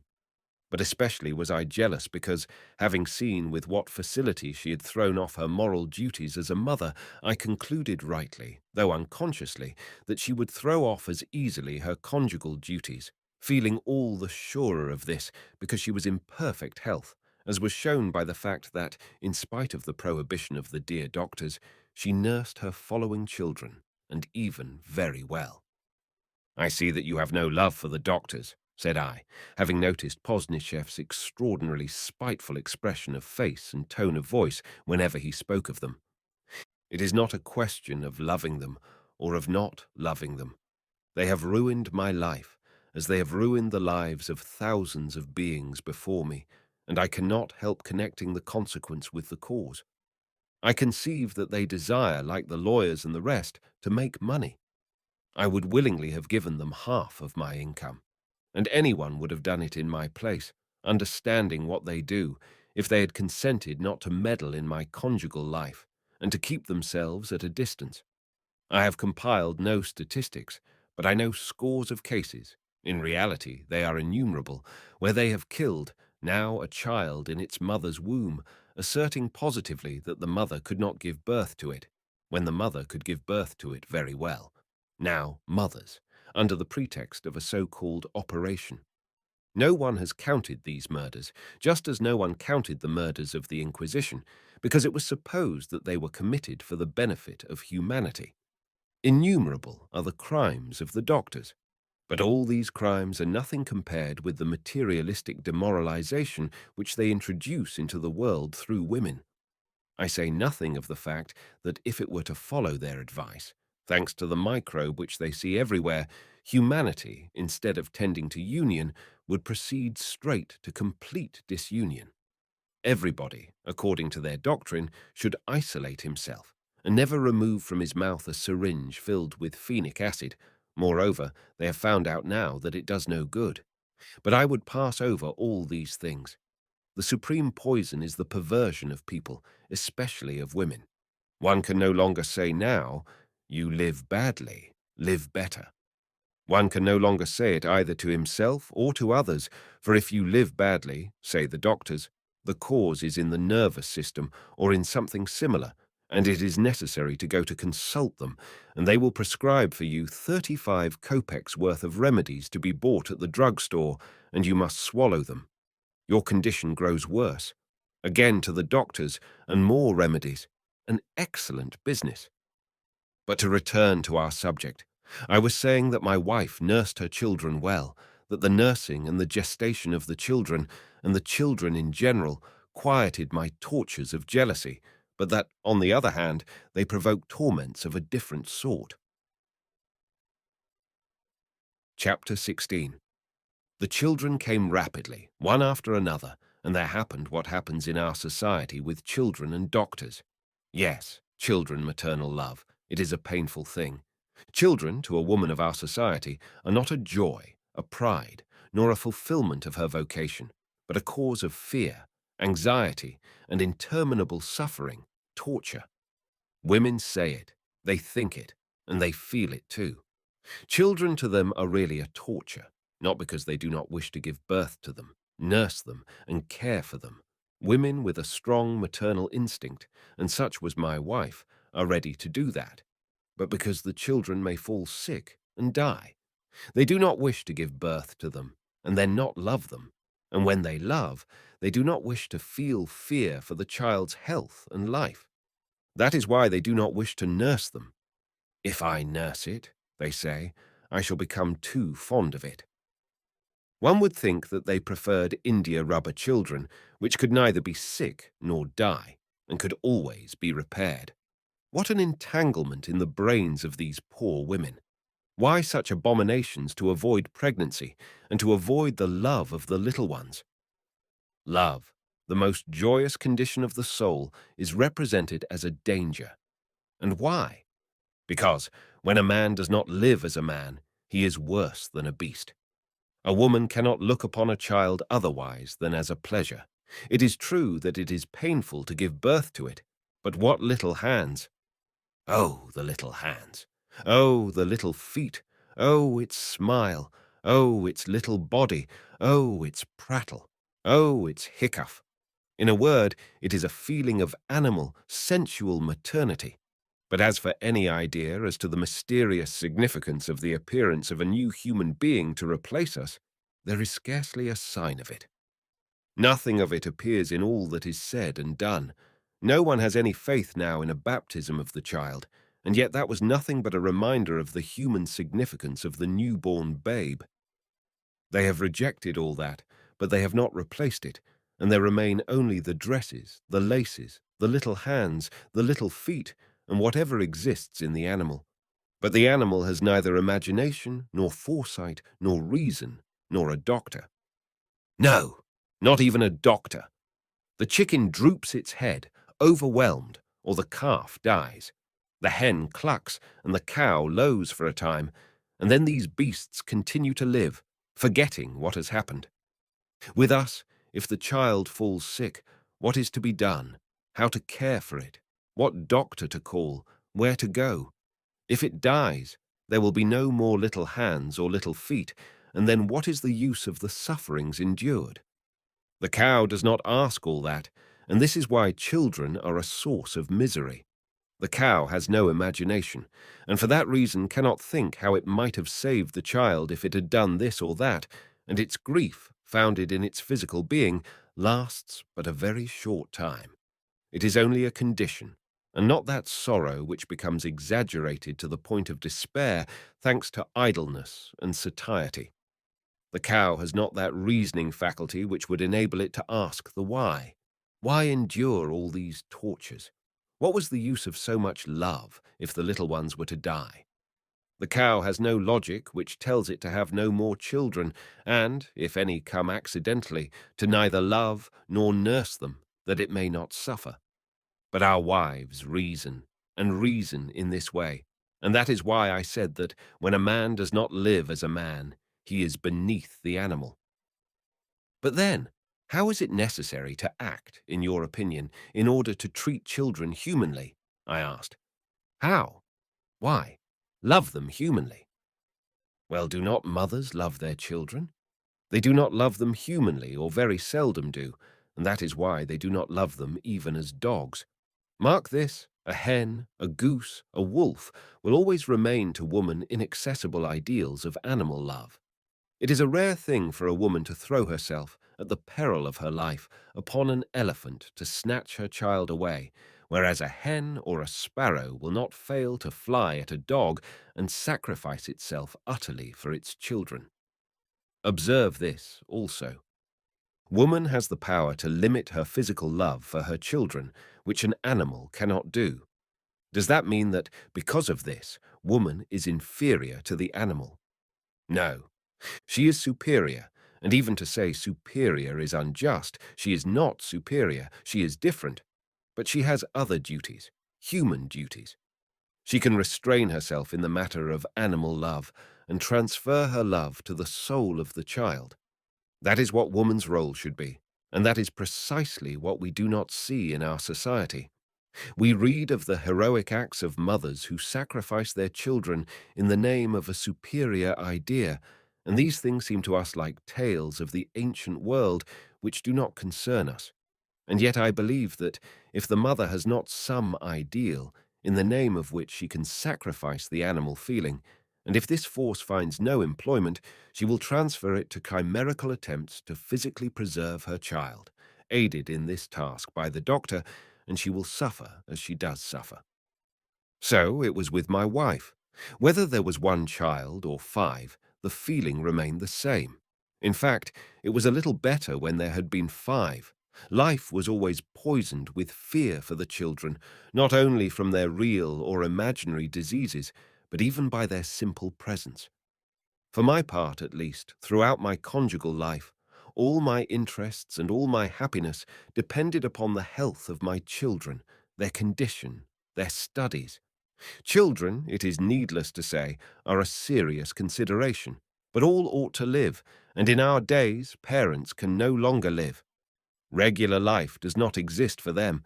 The whole life of the family hangs by a hair. What a terrible thing it is to suddenly receive the news that little Basile is vomiting, or that Lise has a cramp in the stomach. Immediately you abandon everything.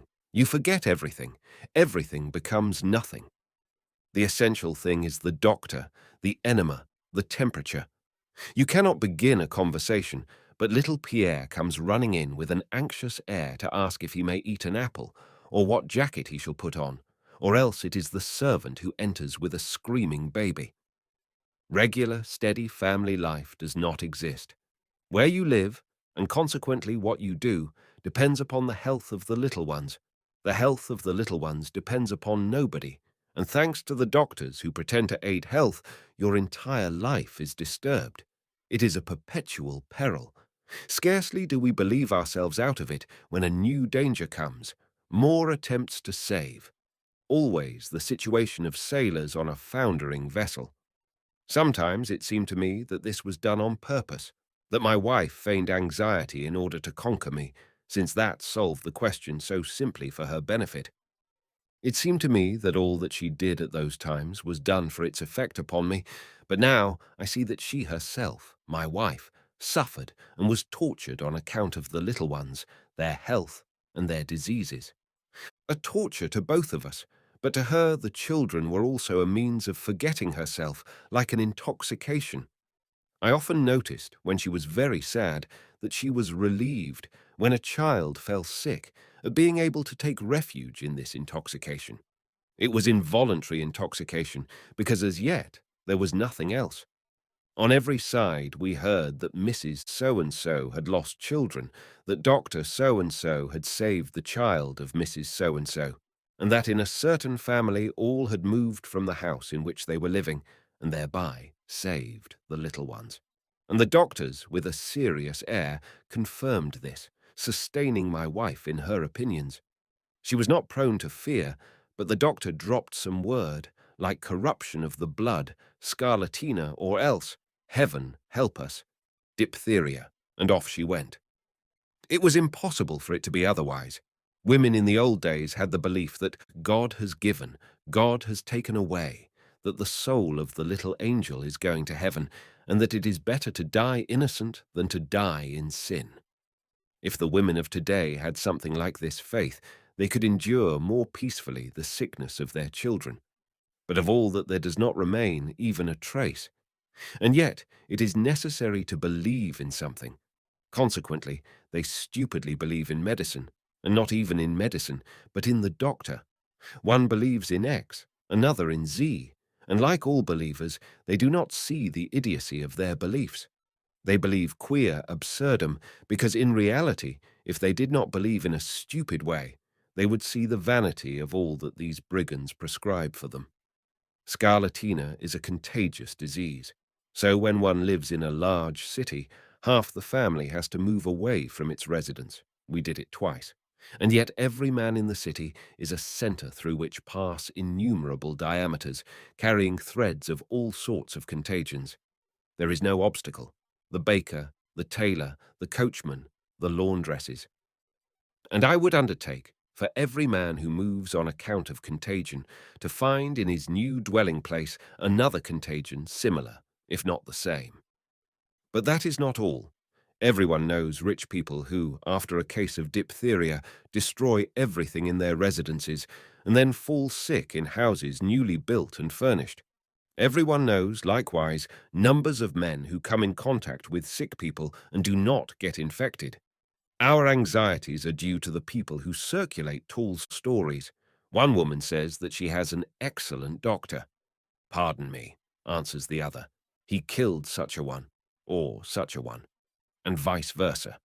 Bring her another, who knows no more, who learned from the same books, who treats according to the same formulas, but who goes about in a carriage and asks 100 rubles a visit, and she will have faith in him.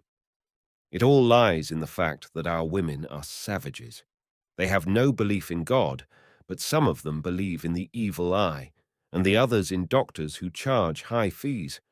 If they had faith, they would know that scarlatina, diphtheria, etc., are not so terrible, since they cannot disturb that which man can and should love, the soul. There can result from them only that which none of us can avoid, disease and death.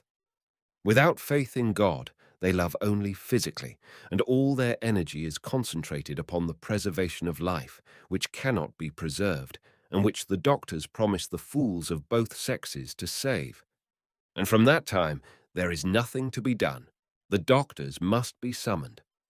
Thus, the presence of the children not only did not improve our relations as husband and wife, but on the contrary, disunited us. The children became an additional cause of dispute, and the larger they grew, the more they became an instrument of struggle. One would have said that we used them as weapons with which to combat each other. Each of us had his favorite. I made use of little Basile, the eldest, she of Lys. Further, when the children reached an age where their characters began to be defined, they became allies, which we drew each in his or her own direction. They suffered horribly from this, the poor things, but we, in our perpetual hubbub, were not clear-headed enough to think of them. The little girl was devoted to me, but the eldest boy, who resembled my wife, his favorite, often inspired me with dislike. Chapter 17. We lived at first in the country, then in the city, and if the final misfortune had not happened, I should have lived thus until my old age, and should then have believed that I had had a good life. Not too good, but on the other hand, not bad, an existence such as other people lead. I should not have understood the abyss of misfortune and ignoble falsehood in which I floundered about, feeling that something was not right. I felt, in the first place, that I, a man who, according to my ideas, ought to be the master, wore the petticoats, and that I could not get rid of them. The principal cause of my subjection was the children. I should have liked to free myself, but I could not. Bringing up the children and resting upon them, my wife ruled. I did not then realize that she could not help ruling, especially because, in marrying, she was morally superior to me, as every young girl is incomparably superior to the man, since she is incomparably purer. Strange thing.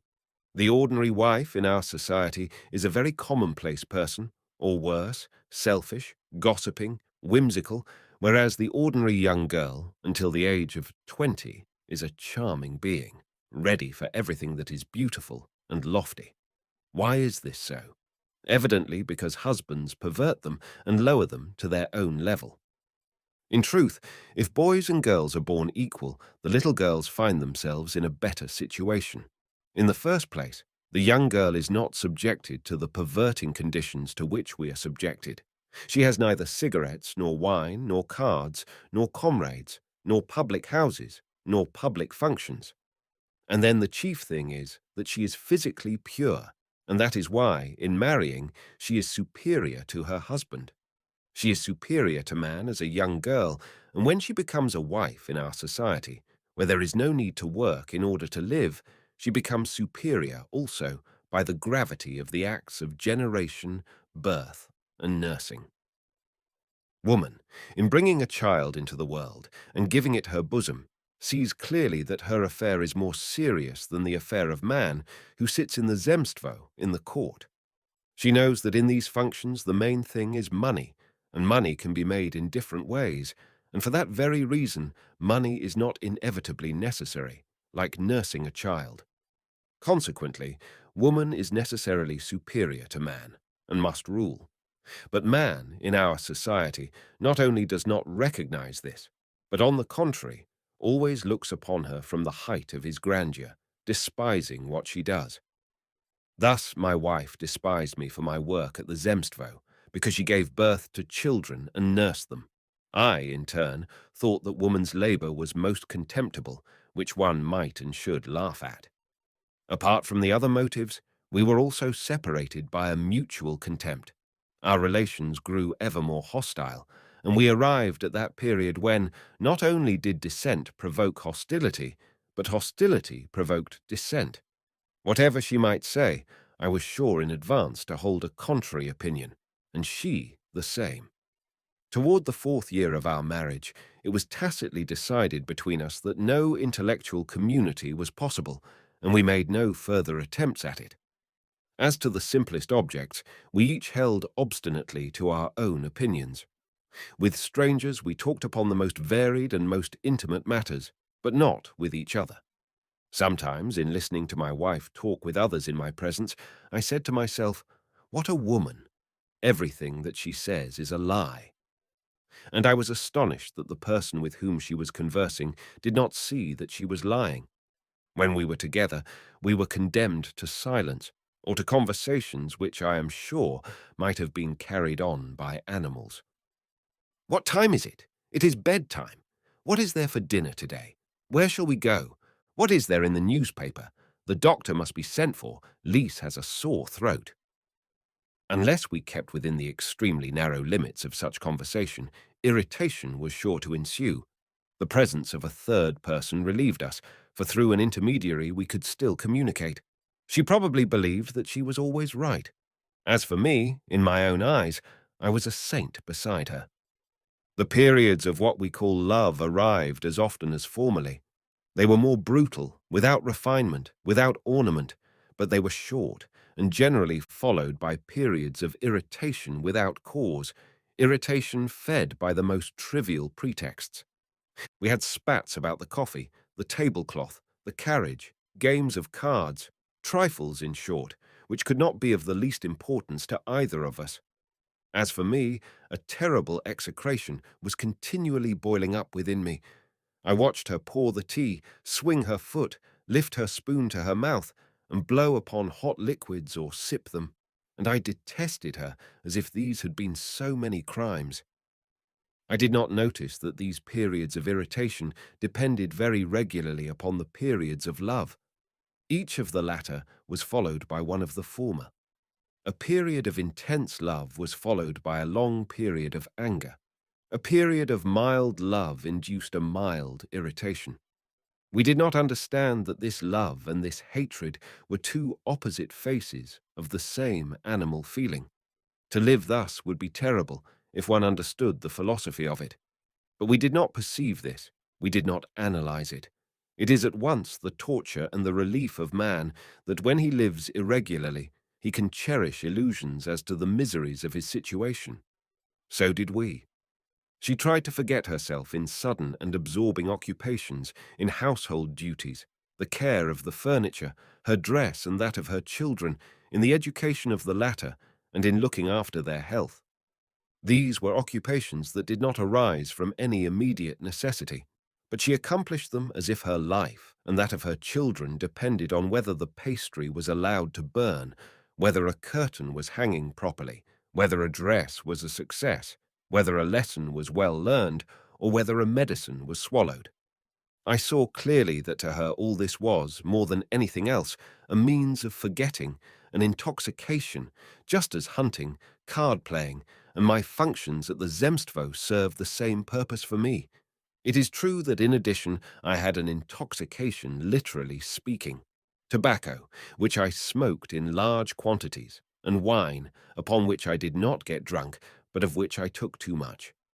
Vodka before meals, and during meals 2 glasses of wine, so that a perpetual mist concealed the turmoil of existence.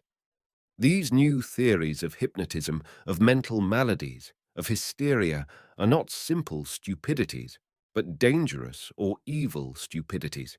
Charcot, I am sure, would have said that my wife was hysterical, and of me he would have said that I was an abnormal being, and he would have wanted to treat me. But in us there was nothing requiring treatment. All this mental malady was the simple result of the fact that we were living immorally. Thanks to this immoral life, we suffered, and to stifle our sufferings, we tried abnormal means, which the doctors call the symptoms of a mental malady, hysteria. There was no occasion in all this to apply for treatment to Charcot or to anybody else. Neither suggestion nor bromide would have been effective in working our cure. The needful thing was an examination of the origin of the evil. It is as when one is sitting on a nail. If you see the nail, you see that which is irregular in your life, and you avoid it. Then the pain stops, without any necessity of stifling it. Our pain arose from the irregularity of our life, and also my jealousy, my irritability, and the necessity of keeping myself in a state of perpetual semi-intoxication by hunting, card-playing, and above all, the use of wine and tobacco.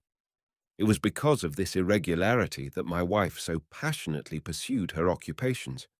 The sudden changes of her disposition, from extreme sadness to extreme gaiety, and her babble, arose from the need of forgetting herself, of forgetting her life, in the continual intoxication of varied and very brief occupations. Thus we lived in a perpetual fog, in which we did not distinguish our condition. We were like 2 galley slaves fastened to the same ball, cursing each other, poisoning each other's existence, and trying to shake each other off. I was still unaware that 99 families out of every 100 live in the same hell, and that it cannot be otherwise. I had not learned this fact from others or from myself. The coincidences that are met in regular and even in irregular life are surprising. At the very period when the life of parents becomes impossible, it becomes indispensable that they go to the city to live in order to educate their children. That is what we did. Pozdnyshev became silent, and twice there escaped him, in the half-darkness, sighs, which at that moment seemed to me like suppressed sobs. Then he continued. Chapter 18. So we lived in the city. In the city the wretched feel less sad. One can live there 100 years without being noticed, and be dead a long time before anybody will notice it. People have no time to inquire into your life. All are absorbed. Business, social relations, art, the health of children, their education. And there are visits that must be received and made. It is necessary to see this one. It is necessary to hear that one or the other one. In the city there are always 1, 2, or 3 celebrities that it is indispensable that one should visit. Now, one must care for himself, or care for such or such a little one. Now it is the professor, the private tutor, the governesses, and life is absolutely empty. In this activity we were less conscious of the sufferings of our cohabitation. Moreover, in the first of it we had a superb occupation, the arrangement of the new dwelling, and then, too, the moving from the city to the country, and from the country to the city. Thus we spent a winter. The following winter, an incident happened to us which passed unnoticed, but which was the fundamental cause of all that happened later. My wife was suffering, and the rascals, the doctors, would not permit her to conceive a child, and taught her how to avoid it. I was profoundly disgusted. I struggled vainly against it, but she insisted frivolously and obstinately, and I surrendered.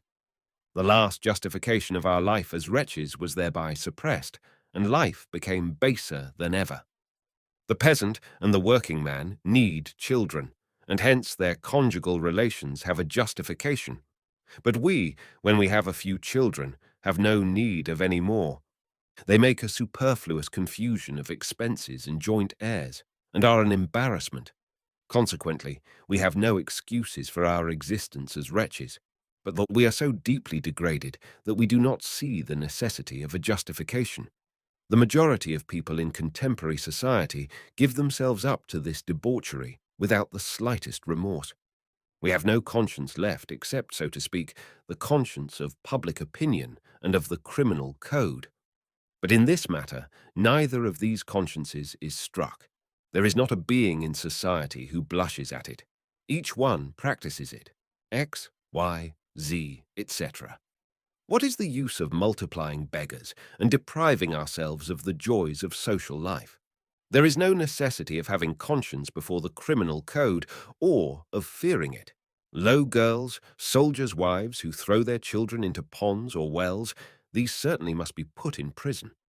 But with us, the suppression is effected opportunely and properly. Thus we passed 2 years more. The method prescribed by the rascals had evidently succeeded. My wife had grown stouter and handsomer. It was the beauty of the end of summer. She felt it and paid much attention to her person. She had acquired that provoking beauty that stirs men. She was in all the brilliancy of the wife of 30 years, who conceives no children, eats heartily, and is excited. The very sight of her was enough to frighten one. She was like a spirited carriage horse that has long been idle and suddenly finds itself without a bridle. As for my wife, she had no bridle. As for that matter, 99 hundredths of our women have none. Chapter 19. Pozdnyshev's face had become transformed. His eyes were pitiable. Their expression seemed strange, like that of another being than himself. His moustache and beard turned up toward the top of his face. His nose was diminished, and his mouth enlarged, immense, frightful. Yes, he resumed. She had grown stouter since ceasing to conceive, and her anxieties about her children began to disappear. Not even to disappear. One would have said that she was waking from a long intoxication, that on coming to herself she had perceived the entire universe with its joys, a whole world in which she had not learned to live and which she did not understand. If only this world shall not vanish. When time is past, when old age comes, one cannot recover it. Thus, I believe, she thought, or rather felt. Moreover, she could neither think nor feel otherwise. She had been brought up in this idea that there is in the world but one thing worthy of attention: love. In marrying, she had known something of this love, but very far from everything that she had understood as promised her, everything that she expected. How many disillusions, how much suffering, and an unexpected torture, the children. This torture had told upon her, and then, thanks to the obliging doctor, she had learned that it is possible to avoid having children. That had made her glad. She had tried, and she was now revived for the only thing that she knew, for love. But love with a husband polluted by jealousy and ill nature was no longer her ideal. She began to think of some other tenderness. At least, that is what I thought. She looked about her as if expecting some event or some being. I noticed it, and I could not help being anxious. Always, now, it happened that in talking with me through a third party, that is, in talking with others, but with the intention that I should hear, she boldly expressed, no, not thinking that an hour before she had said the opposite, half joking, half seriously, this idea that maternal anxieties are a delusion, that it is not worth while to sacrifice one's life to children. When one is young, it is necessary to enjoy life. So she occupied herself less with the children, not with the same intensity as formerly, and paid more and more attention to herself, to her face, although she concealed it, to her pleasures, and even to her perfection from the worldly point of view. She began to devote herself passionately to the piano, which had formerly stood forgotten in the corner. There, at the piano, began the adventure. The man appeared. Pozdnyshev seemed embarrassed, and twice again there escaped him that nasal sound of which I spoke above. I thought that it gave him pain to refer to the man and to remember him. He made an effort, as if to break down the obstacle that embarrassed him, and continued with determination. He was a bad man in my eyes, and not because he has played such an important role in my life, but because he was really such. For the rest, from the fact that he was bad, we must conclude that he was irresponsible. He was a musician, a violinist, not a professional musician, but half man of the world, half artist. His father, a country proprietor, was a neighbor of my father's. The father had become ruined, and the children, 3 boys, were all sent away. Our man, the youngest, was sent to his godmother at Paris. There they placed him in the conservatory, for he showed a taste for music. He came out a violinist and played in concerts. On the point of speaking evil of the other, Pozdnyshev checked himself, stopped, and said suddenly, "In truth, I know not how he lived. I only know that that year he came to Russia and came to see me. Moist eyes of almond shape, smiling red lips, a little moustache well waxed, hair brushed in the latest fashion, a vulgarly pretty face, what the women call not bad, feebly built physically, but with no deformity, with hips as broad as a woman's, correct, and insinuating himself into the familiarity of people as far as possible, but having that keen sense that quickly detects a false step and retires in reason. A man, in short, observant of the external rules of dignity, with that special Parisianism that is revealed in buttoned boots, a gaudy cravat, and that something which foreigners pick up in Paris, and which, in its peculiarity and novelty, always has an influence on our women. In his manners an external and artificial gaiety, a way, you know, of referring to everything by hints, by unfinished fragments, as if everything that one says you knew already recalled it and could supply the omissions. Well, he, with his music, was the cause of all. At the trial, the affair was so represented that everything seemed attributable to jealousy. It is false, that is, not quite false, but there was something else. The verdict was rendered that I was a deceived husband, that I had killed in defense of my sullied honor, that is the way they put it in their language, and thus I was acquitted. I tried to explain the affair from my own point of view, but they concluded that I simply wanted to rehabilitate the memory of my wife. Her relations with the musician, whatever they may have been, are now of no importance to me or to her. The important part is what I have told you.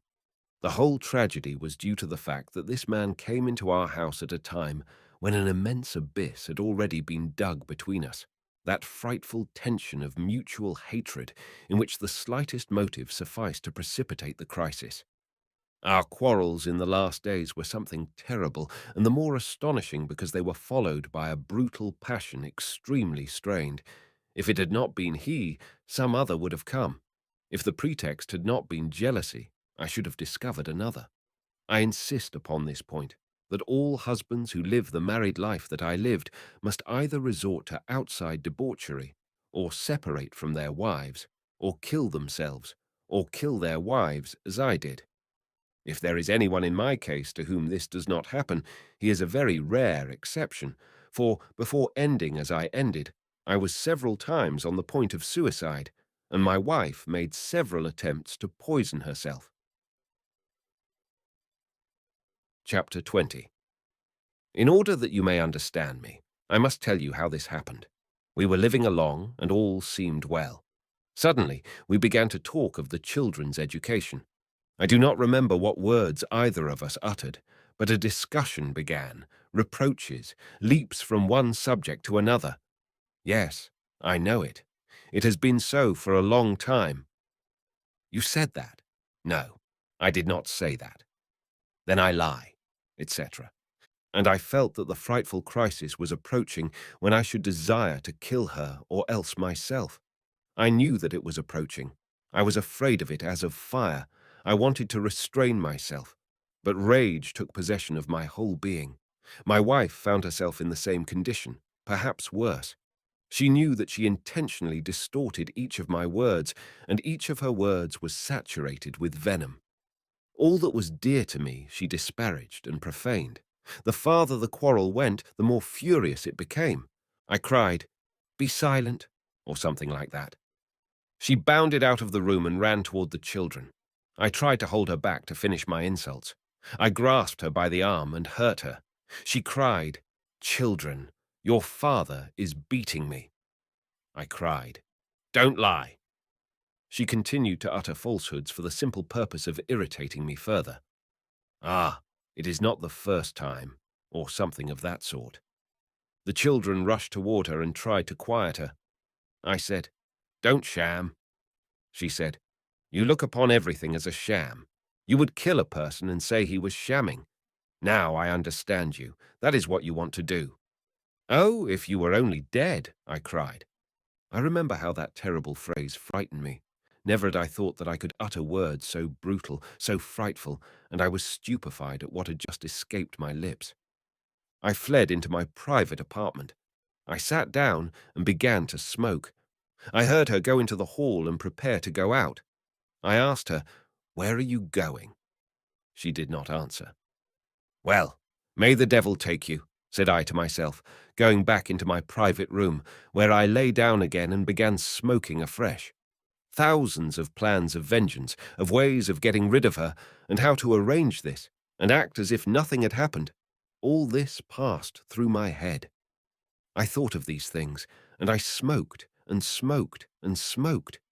I thought of running away, of making my escape, of going to America. I went so far as to dream how beautiful it would be, after getting rid of her, to love another woman, entirely different from her. I should be rid of her if she should die, or if I should get a divorce, and I tried to think how that could be managed. I saw that I was getting confused, but in order not to see that I was not thinking rightly, I kept on smoking. And the life of the house went on as usual.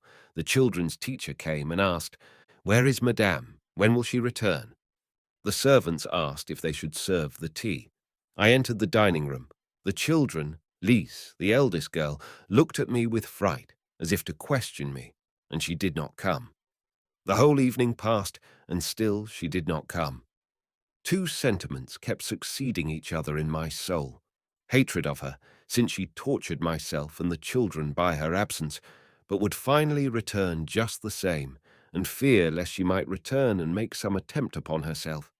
But where should I look for her? At her sister's. It seemed so stupid to go to ask where one's wife is. Moreover, may God forbid, I hoped, that she should be at her sister's. If she wishes to torment anyone, let her torment herself first. And suppose she were not at her sister's? Suppose she were to do, or had already done, something. 11 o'clock, midnight, 1 o'clock. I did not sleep. I did not go to my chamber. It is stupid to lie stretched out all alone and to wait. But in my study I did not rest.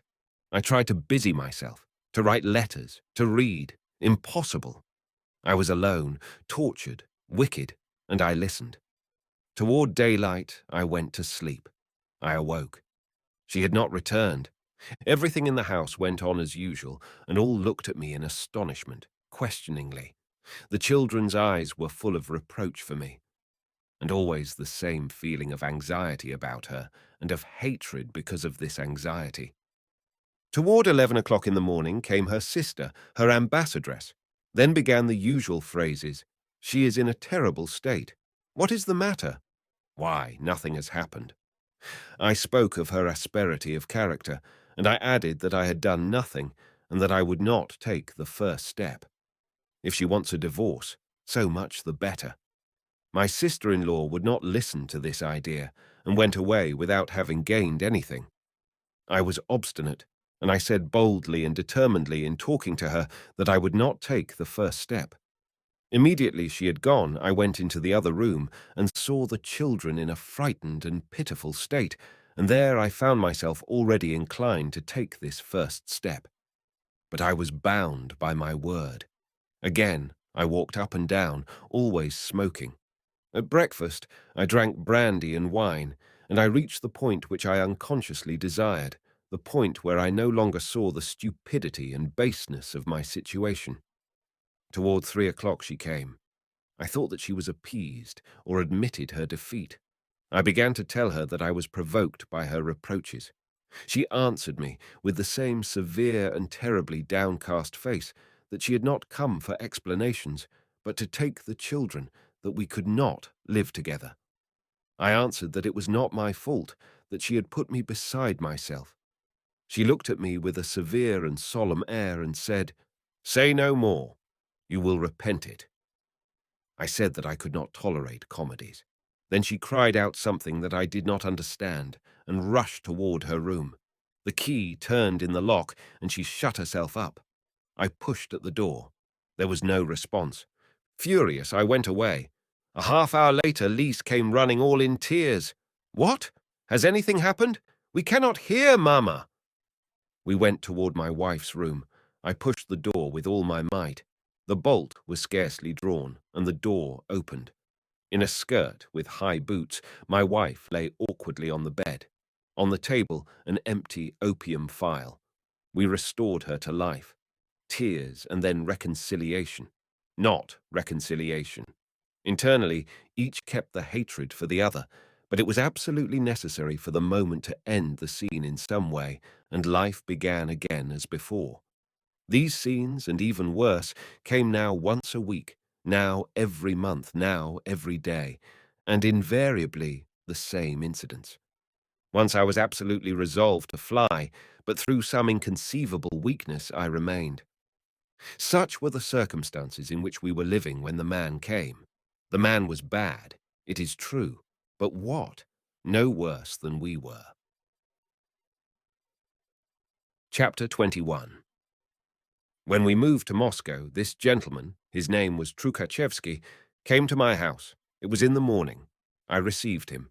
In former times we had been very familiar. He tried, by various advances, to re-establish the familiarity, but I was determined to keep him at a distance, and soon he gave it up. He displeased me extremely. At the first glance, I saw that he was a filthy debauchee. I was jealous of him, even before he had seen my wife. But strange thing, some occult, fatal power kept me from repulsing him and sending him away, and on the contrary, induced me to suffer this approach. What could have been simpler than to talk with him a few minutes, and then dismiss him coldly without introducing him to my wife? But no, as if on purpose, I turned the conversation upon his skill as a violinist, and he answered that, contrary to what I had heard, he now played the violin more than formerly. He remembered that I used to play. I answered that I had abandoned music, but that my wife played very well. Singular thing. Why, in the important events of our life, in those in which a man's fate is decided, as mine was decided in that moment, why, in these events, is there neither a past nor a future? My relations with Trukhachevsky the first day, at the first hour, were such as they might still have been after all that has happened. I was conscious that some frightful misfortune must result from the presence of this man, and in spite of that, I could not help being amiable to him. I introduced him to my wife. She was pleased with him. In the beginning, I suppose, because of the pleasure of the violin playing, which she adored. She had even hired for that purpose a violinist from the theatre. But when she cast a glance at me, she understood my feelings and concealed her impression. Then began the mutual trickery and deceit. I smiled agreeably, pretending that all this pleased me extremely. He, looking at my wife, as all debauchees look at beautiful women, with an air of being interested solely in the subject of conversation, that is, in that which did not interest him at all. She tried to seem indifferent, but my expression, my jealous or false smile, which she knew so well, and the voluptuous glances of the musician evidently excited her. I saw that, after the first interview, her eyes were already glittering strangely, and that, thanks to my jealousy, between him and her had been immediately established that sort of electric current which is provoked by an identity of expression in the smile and in the eyes. We talked, at the first interview, of music, of Paris, and of all sorts of trivialities. He rose to go. Pressing his hat against his swaying hip, he stood erect, looking now at her and now at me, as if waiting to see what she would do. I remember that minute, precisely because it was in my power not to invite him. I need not have invited him, and then nothing would have happened. But I cast a glance first at him, then at her. Don't flatter yourself that I can be jealous of you, I thought, addressing myself to her mentally, and I invited the other to bring his violin that very evening and to play with my wife. She raised her eyes toward me with astonishment, and her face turned purple, as if she were seized with a sudden fear. She began to excuse herself, saying that she did not play well enough. This refusal only excited me the more. I remember the strange feeling with which I looked at his neck, his white neck, in contrast with his black hair, separated by a parting, when, with his skipping gait, like that of a bird, he left my house. I could not help confessing to myself that this man's presence caused me suffering. It is in my power, thought I, to so arrange things that I shall never see him again. But can it be that I fear him? No, I do not fear him. It would be too humiliating. And there in the hall, knowing that my wife heard me, I insisted that he should come that very evening with his violin. He promised me and went away. In the evening he arrived with his violin, and they played together. But for a long time things did not go well. We had not the necessary music, and that which we had my wife could not play at sight. I amused myself with their difficulties. I aided them, I made proposals, and they finally executed a few pieces, songs without words, and a little sonata by Mozart. He played in a marvelous manner. He had what is called the energetic and tender tone. As for difficulties, there were none for him. Scarcely had he begun to play when his face changed. He became serious and much more sympathetic. He was, it is needless to say, much stronger than my wife. He helped her, he advised her simply and naturally, and at the same time played his game with courtesy. My wife seemed interested only in the music. She was very simple and agreeable. Throughout the evening I feigned, not only for the others, but for myself, an interest solely in the music. Really, I was continually tortured by jealousy. From the first minute that the musician's eyes met those of my wife, I saw that he did not regard her as a disagreeable woman, with whom on occasion it would be unpleasant to enter into intimate relations. If I had been pure, I should not have dreamed of what he might think of her. But I looked at women, and that is why I understood him and was in torture. I was in torture, especially because I was sure that toward me she had no other feeling than of perpetual irritation, sometimes interrupted by the customary sensuality, and that this man, thanks to his external elegance and his novelty, and above all, thanks to his unquestionably remarkable talent, thanks to the attraction exercised under the influence of music, thanks to the impression that music produces upon nervous natures, this man would not only please, but would inevitably, and without difficulty, subjugate and conquer her, and do with her as he liked. I could not help seeing this. I could not help suffering or keep from being jealous. And I was jealous, and I suffered. And in spite of that, and perhaps even because of that, an unknown force, in spite of my will, impelled me to be not only polite, but more than polite, amiable. I cannot say whether I did it for my wife, or to show him that I did not fear him, or to deceive myself. But from my first relations with him, I could not be at my ease. I was obliged, that I might not give way to a desire to kill him immediately, to caress him. I filled his glass at the table. I grew enthusiastic over his playing. I talked to him with an extremely amiable smile, and I invited him to dinner the following Sunday, and to play again. I told him that I would invite some of my acquaintances, lovers of his art, to hear him. 2 or 3 days later, I was entering my house, in conversation with a friend, when in the hall I suddenly felt something as heavy as a stone weighing on my heart, and I could not account for it. And it was this. In passing through the hall, I had noticed something which reminded me of him. Not until I reached my study did I realize what it was, and I returned to the hall to verify my conjecture. Yes, I was not mistaken. It was his overcoat. Everything that belonged to him, I, without realizing it, had observed with extraordinary attention. I questioned the servant. That was it. He had come. I passed near the parlour, through my children's study room. Lise, my daughter, was sitting before a book, and the old nurse, with my youngest child, was beside the table, turning the cover of something or other. In the parlour, I heard a slow arpeggio, and his voice, deadened, and a denial from her. She said, "No, no, there is something else." And it seemed to me that someone was purposely deadening the words by the aid of the piano. My God, how my heart leaped! What were my imaginations?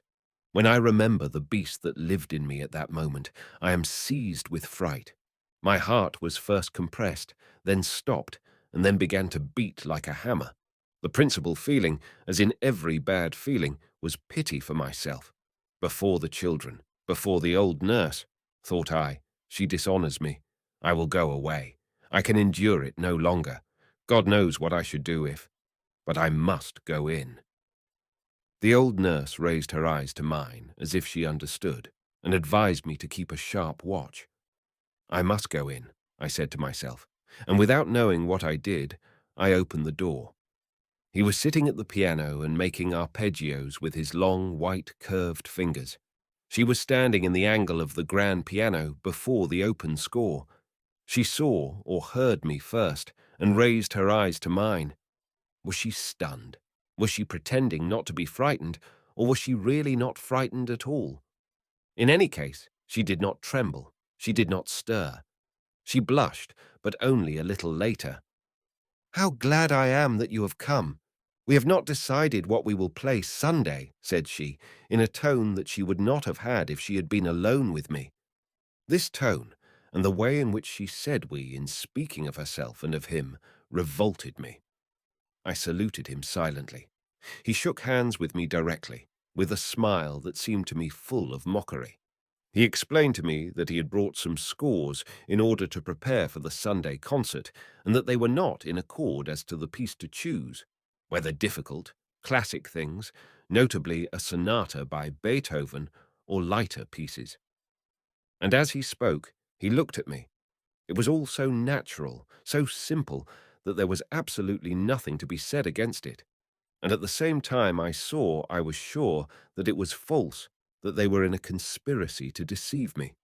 One of the most torturing situations for the jealous, and in our social life everybody is jealous, are those social conditions which allow a very great and dangerous intimacy between a man and a woman under certain pretexts. One must make himself the laughing stock of everybody if he desires to prevent associations in the ballroom, the intimacy of doctors with their patients, the familiarity of art occupations, and especially of music. In order that people may occupy themselves together with the noblest art, music, a certain intimacy is necessary, in which there is nothing blameworthy. Only a jealous fool of a husband can have anything to say against it. A husband should not have such thoughts, and especially should not thrust his nose into these affairs or prevent them. And yet, everybody knows that precisely in these occupations, especially in music, many adulteries originate in our society. I had evidently embarrassed them, because for some time I was unable to say anything. I was like a bottle suddenly turned upside down, from which the water does not run because it is too full. I wanted to insult the man and to drive him away, but I could do nothing of the kind. On the contrary, I felt that I was disturbing them, and that it was my fault. I made a presence of approving everything this time also, thanks to that strange feeling that forced me to treat him the more amiably in proportion as his presence was more painful to me. I said that I trusted to his taste, and I advised my wife to do the same. He remained just as long as it was necessary in order to efface the unpleasant impression of my abrupt entrance with a frightened face. He went away with an air of satisfaction at the conclusions arrived at. As for me, I was perfectly sure that in comparison with that which preoccupied them, the question of music was indifferent to them. I accompanied him with especial courtesy to the hall, How can one help accompanying a man who has come to disturb your tranquility and ruin the happiness of the entire family? And I shook his white, soft hand with fervent amiability. Chapter 22. All that day I did not speak to my wife. I could not. Her proximity excited such hatred that I feared myself. At the table she asked me, in presence of the children, when I was to start upon a journey. I was to go the following week to an assembly of the Zemstvo in a neighboring locality. I named the date. She asked me if I would need anything for the journey. I did not answer. I sat silent at the table, and silently I retired to my study. In those last days she never entered my study, especially at that hour. Suddenly I heard her steps, her walk, and then a terribly base idea entered my head that, like the wife of Yuri, she wished to conceal a fault already committed, and that it was for this reason that she came to see me at this unseasonable hour. Is it possible, thought I, that she is coming to see me? On hearing her step as it approached, if it is to see me that she is coming, then I am right. An inexpressible hatred invaded my soul. The steps drew nearer, and nearer, and nearer yet. Would she pass by and go on to the other room? No, the hinges creaked, and at the door her tall, graceful, languid figure appeared. In her face, in her eyes, a timidity, an insinuating expression, which she tried to hide, but which I saw, and of which I understood the meaning. I came near, suffocating. Such were my efforts to hold my breath, and continuing to look at her, I took my cigarette and lighted it. What does this mean? One comes to talk with you, and you go to smoking. And she sat down beside me on the sofa, resting against my shoulder. I recoiled, that I might not touch her. I see that you are displeased with what I wish to play on Sunday, said she. I'm not at all displeased, said I. Can I not see?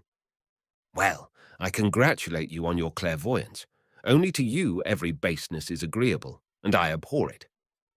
If you're going to swear like a trooper, I am going away. Then go away.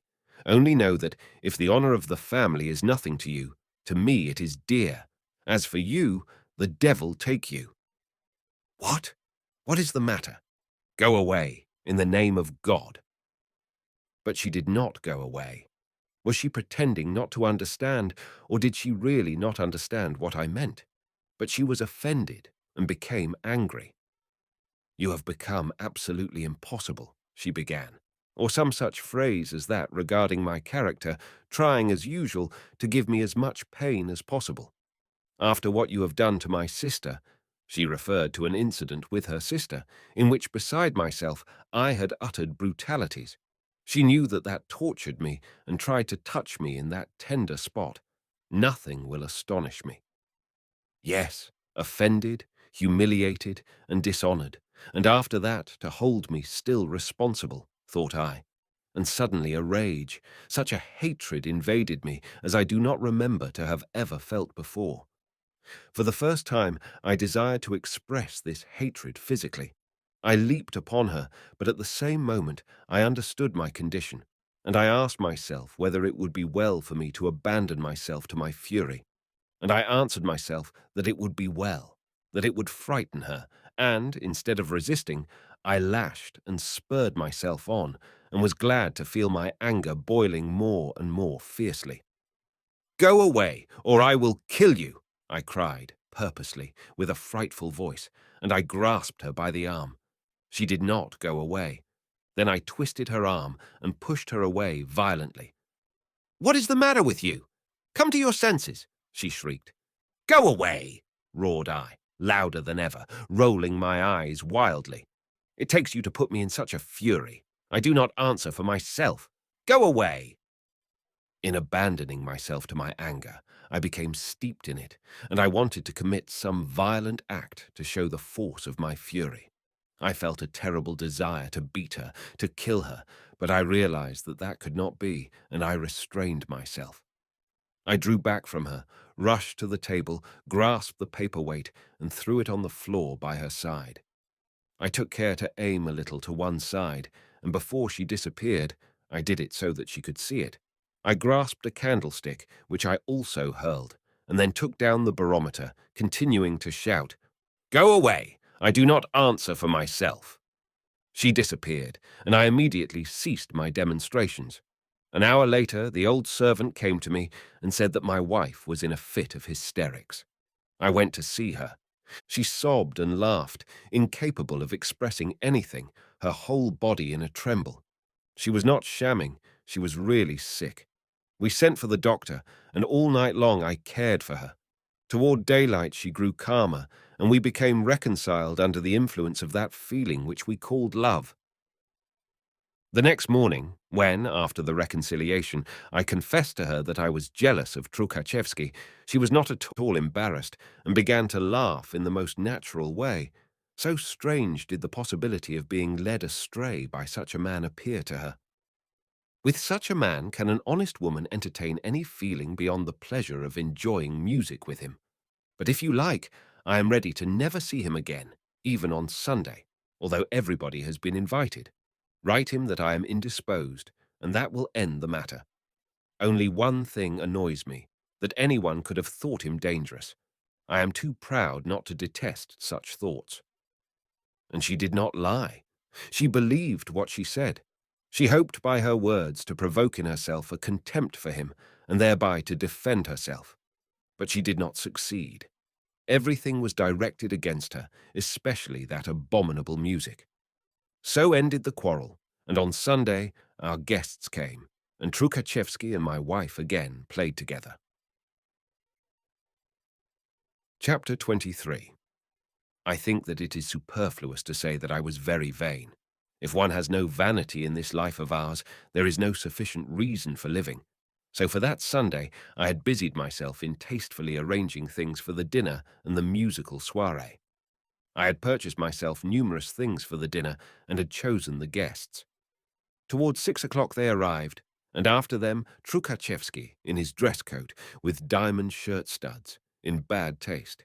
He bore himself with ease. To all questions he responded promptly, with a smile of contentment and understanding, and that peculiar expression which was intended to mean, "All that you may do and say will be exactly what I expected."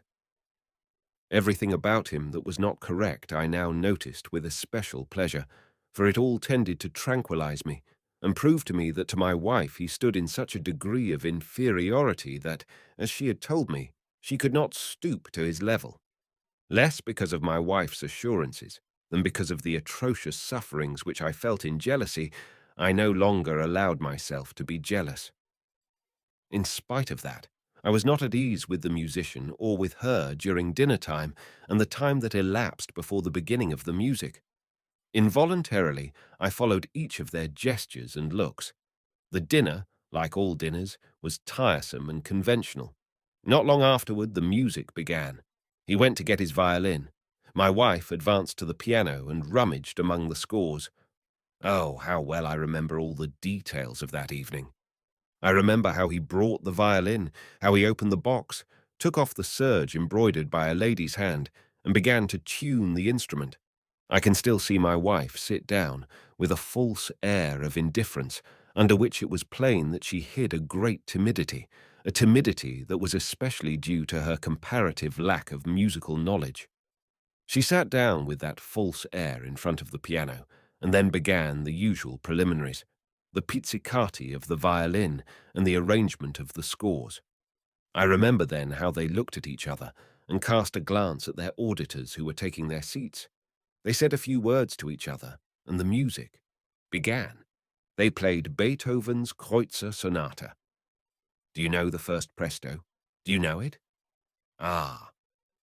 Pozdnyshev heaved a sigh and was silent for a long time. A terrible thing is that sonata, especially the presto, and a terrible thing is music in general. What is it?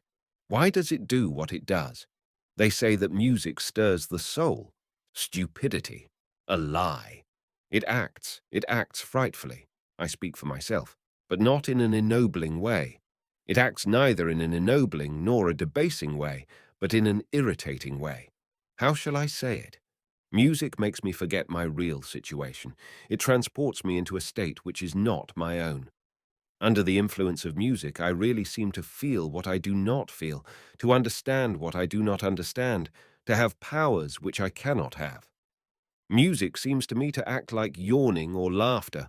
I have no desire to sleep, but I yawn when I see others yawn. With no reason to laugh, I laugh when I hear others laugh. And music transports me immediately into the condition of soul in which he who wrote the music found himself at that time. I become confounded with his soul, and with him I pass from one condition to another. But why that? I know nothing about it. But he who wrote Beethoven's Kreutzer Sonata knew well why he found himself in a certain condition. That condition led him to certain actions, and for that reason to him had a meaning, but to me none whatever. And that is why music provokes an excitement which it does not bring to a conclusion. For instance, a military march is played. The soldier passes to the sound of this march, and the music is finished. A dance is played. I have finished dancing, and the music is finished. A mass is sung. I receive the sacrament, and again the music is finished. But any other music provokes an excitement, and this excitement is not accompanied by the thing that needs properly to be done, and that is why music is so dangerous, and sometimes acts so frightfully.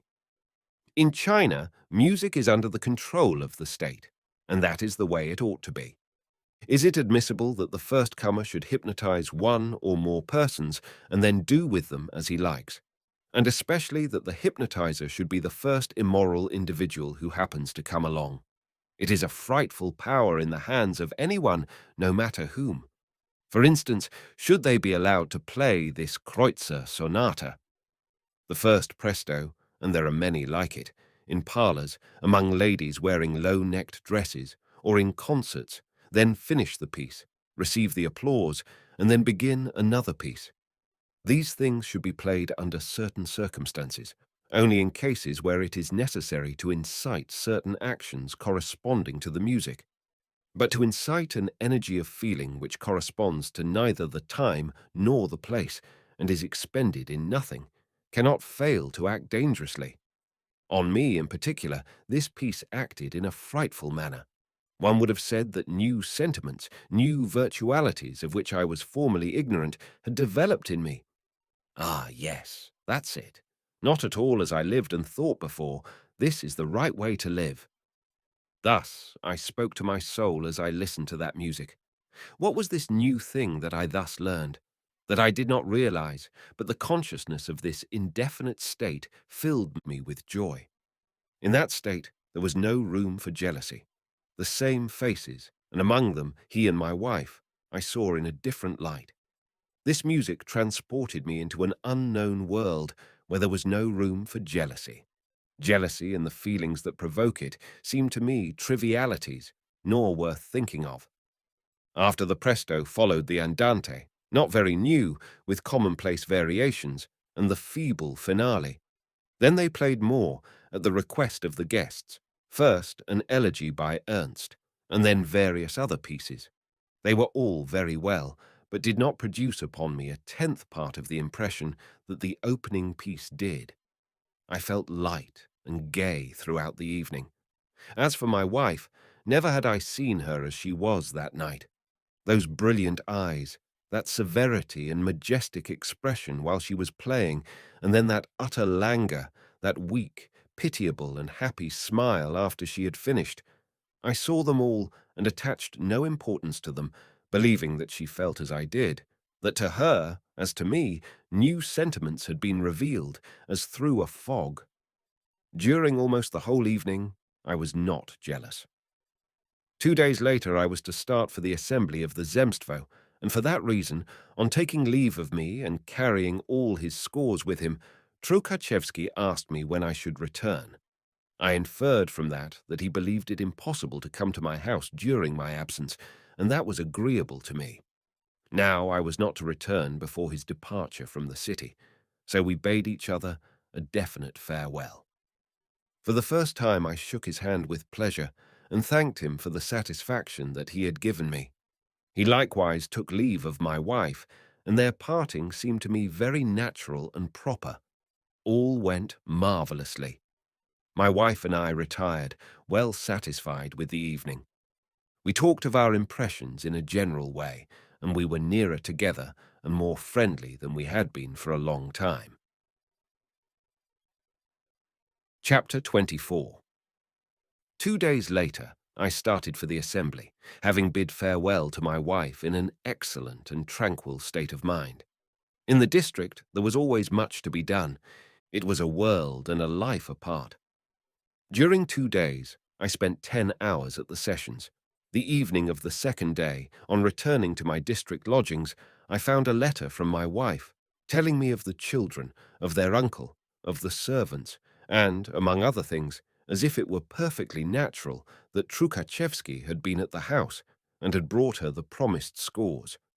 He had also proposed that they play again, but she had refused. For my part, I did not remember at all that he had promised any score. It had seemed to me on Sunday evening that he took a definite leave, and for this reason the news gave me a disagreeable surprise. I read the letter again. There was something tender and timid about it. It produced an extremely painful impression upon me. My heart swelled, and the mad beast of jealousy began to roar in his lair and seemed to want to leap upon his prey. But I was afraid of this beast, and I imposed silence upon it. What an abominable sentiment is jealousy! What could be more natural than what she has written, said I to myself.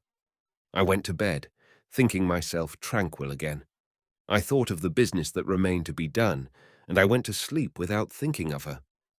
During these assemblies of the Zemstvo, I always slept badly in my strange quarters. That night, I went to sleep directly, but, as sometimes happens, a sort of sudden shock awoke me. I thought immediately of her, of my physical love for her, of Trukhachevsky, and that between them everything had happened. And a feeling of rage compressed my heart, and I tried to quiet myself. How stupid, said I to myself. There is no reason, none at all. And why humiliate ourselves, herself and myself, and especially myself, by supposing such horrors? This mercenary violinist, known as a bad man, shall I think of him in connection with a respectable woman, the mother of a family, my wife? How silly! But on the other hand, I said to myself, why should it not happen? Why?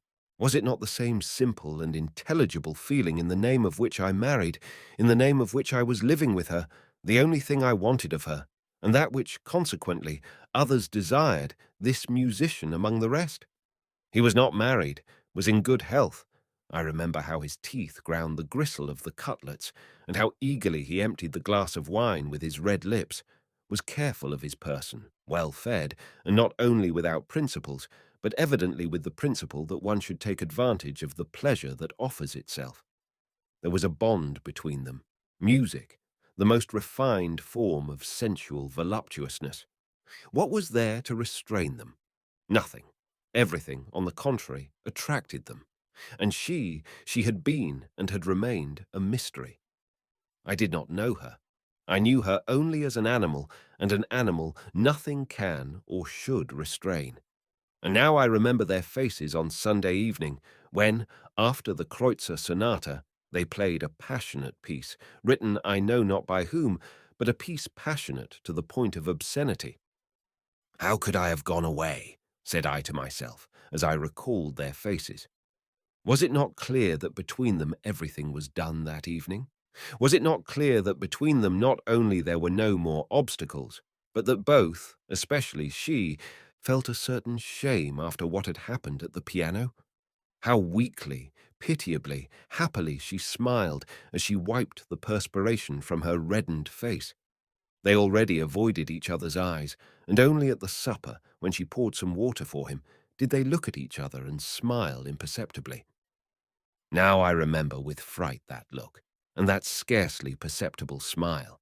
Yes, everything has happened, a voice said to me, and directly another said the opposite. Are you mad? It is impossible, said the second voice. It was too painful to me to remain thus stretched in the darkness. I struck a match, and the little yellow-papered room frightened me. I lighted a cigarette, and as always happens, when one turns in a circle of inextricable contradiction, I began to smoke. I smoked cigarette after cigarette to dull my senses, that I might not see my contradictions. All night I did not sleep, and at 5 o'clock, when it was not yet light, I decided that I could stand this strain no longer, and that I would leave directly. There was a train at 8 o'clock. I awakened the keeper who was acting as my servant and sent him to look for horses. To the assembly of Zemstvo I sent a message that I was called back to Moscow by pressing business, and that I begged them to substitute for me a member of the committee. At 8 o'clock I got into a tarantass and started off. Chapter 25. I had to go 25 versts by carriage and 8 hours by train. By carriage it was a very pleasant journey. The coolness of autumn was accompanied by a brilliant sun. You know the weather when the wheels imprint themselves upon the dirty road. The road was level and the light strong, and the air strengthening. The tarantass was comfortable. As I looked at the horses, the fields, and the people whom we passed, I forgot where I was going. Sometimes it seemed to me that I was travelling without an object, simply promenading, and that I should go on thus to the end of the world. And I was happy when I so forgot myself. But when I remembered where I was going, I said to myself, I shall see later. Don't think about it. When halfway, an incident happened to distract me still further.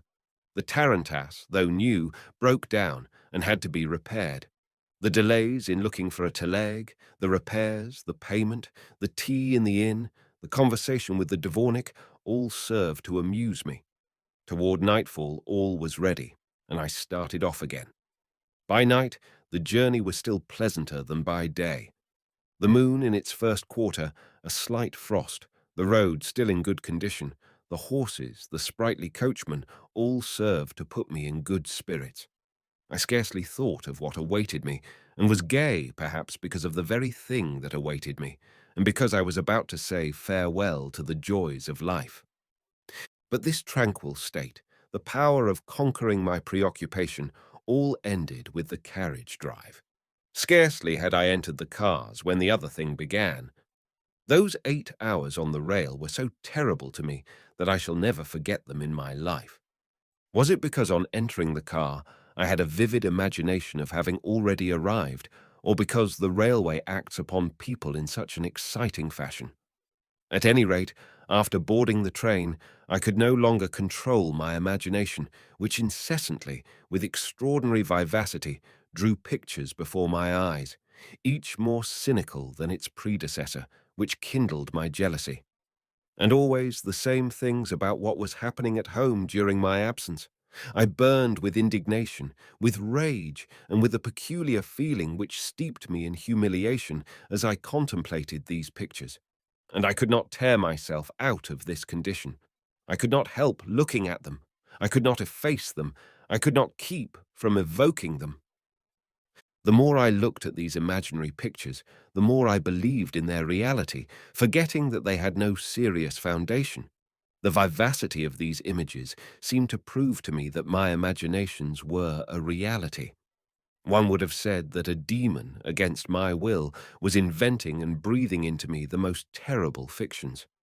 A conversation which dated a long time back with the brother of Troukachevsky I remembered at that moment in a sort of ecstasy, and it tore my heart as I connected it with the musician and my wife.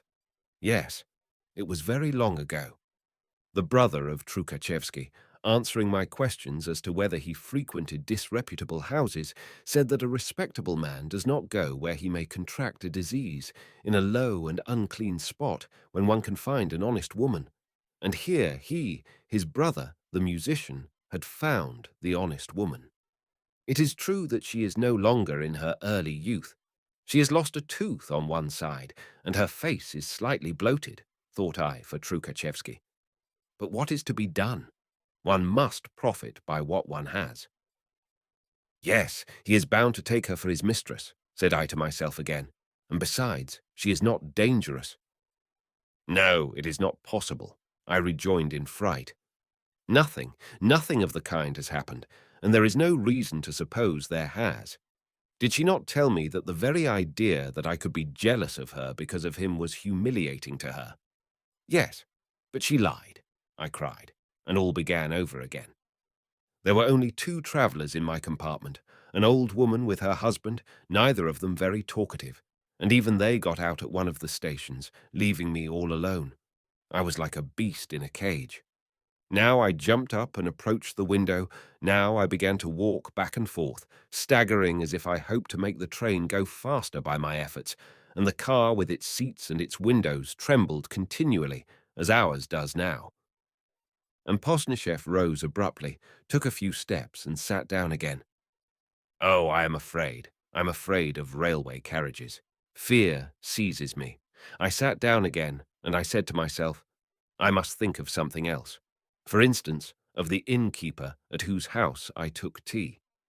And then, in my imagination, arose the dvornik, with his long beard, and his grandson, a little fellow of the same age as my little Basile. My little Basile, my little Basile. He will see the musician kiss his mother.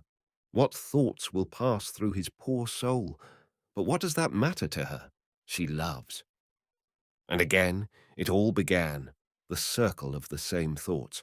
I suffered so much that at last I did not know what to do with myself, and an idea passed through my head that pleased me much, to get out upon the rails, throw myself under the cars, and thus finish everything. One thing prevented me from doing so. It was pity. It was pity for myself, evoking at the same time a hatred for her, for him, but not so much for him. Toward him, I felt a strange sentiment of my humiliation and his victory, but toward her a terrible hatred. But I cannot kill myself and leave her free. She must suffer. She must understand at least that I have suffered, said I to myself. At a station I saw people drinking at the lunch counter, and directly I went to swallow a glass of vodka. Beside me stood a Jew, drinking also.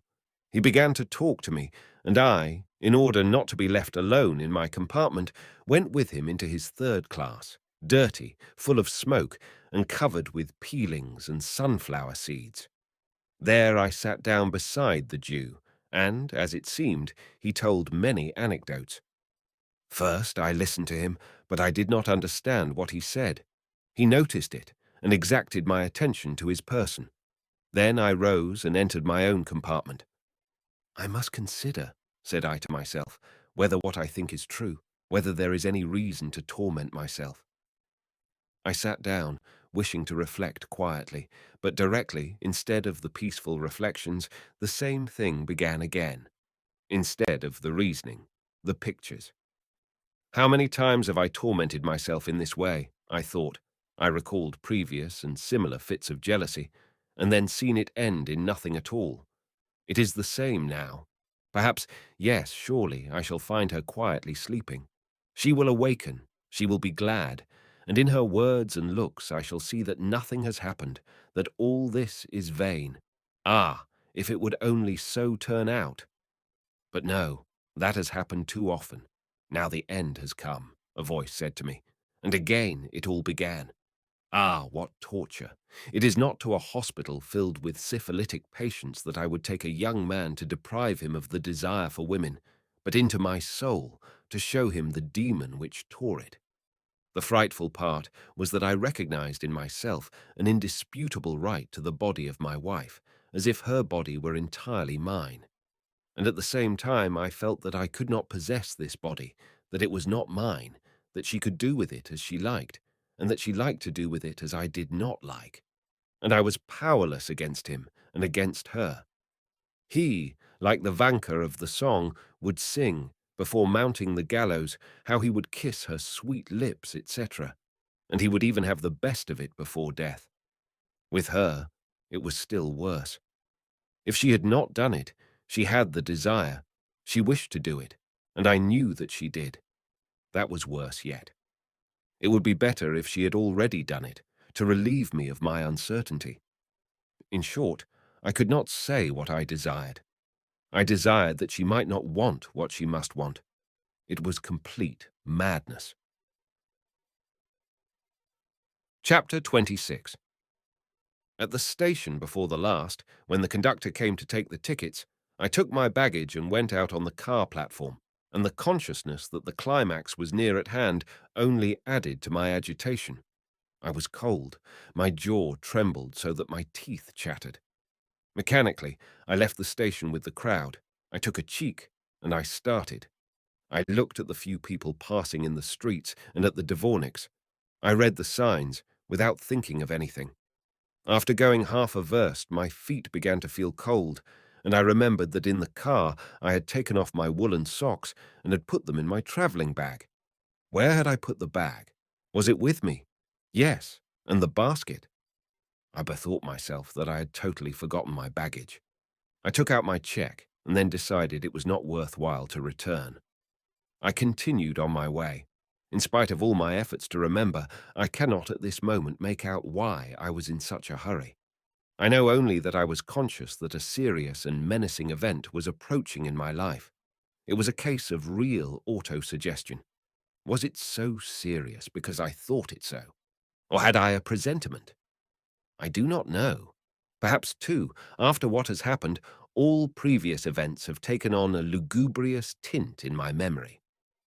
I arrived at the steps. It was an hour past midnight. A few izvotchiks were before the door, awaiting customers, attracted by the lighted windows. The lighted windows were those of our parlour and reception room. Without trying to account for this late illumination, I went up the steps, always with the same expectation of something terrible, and I rang.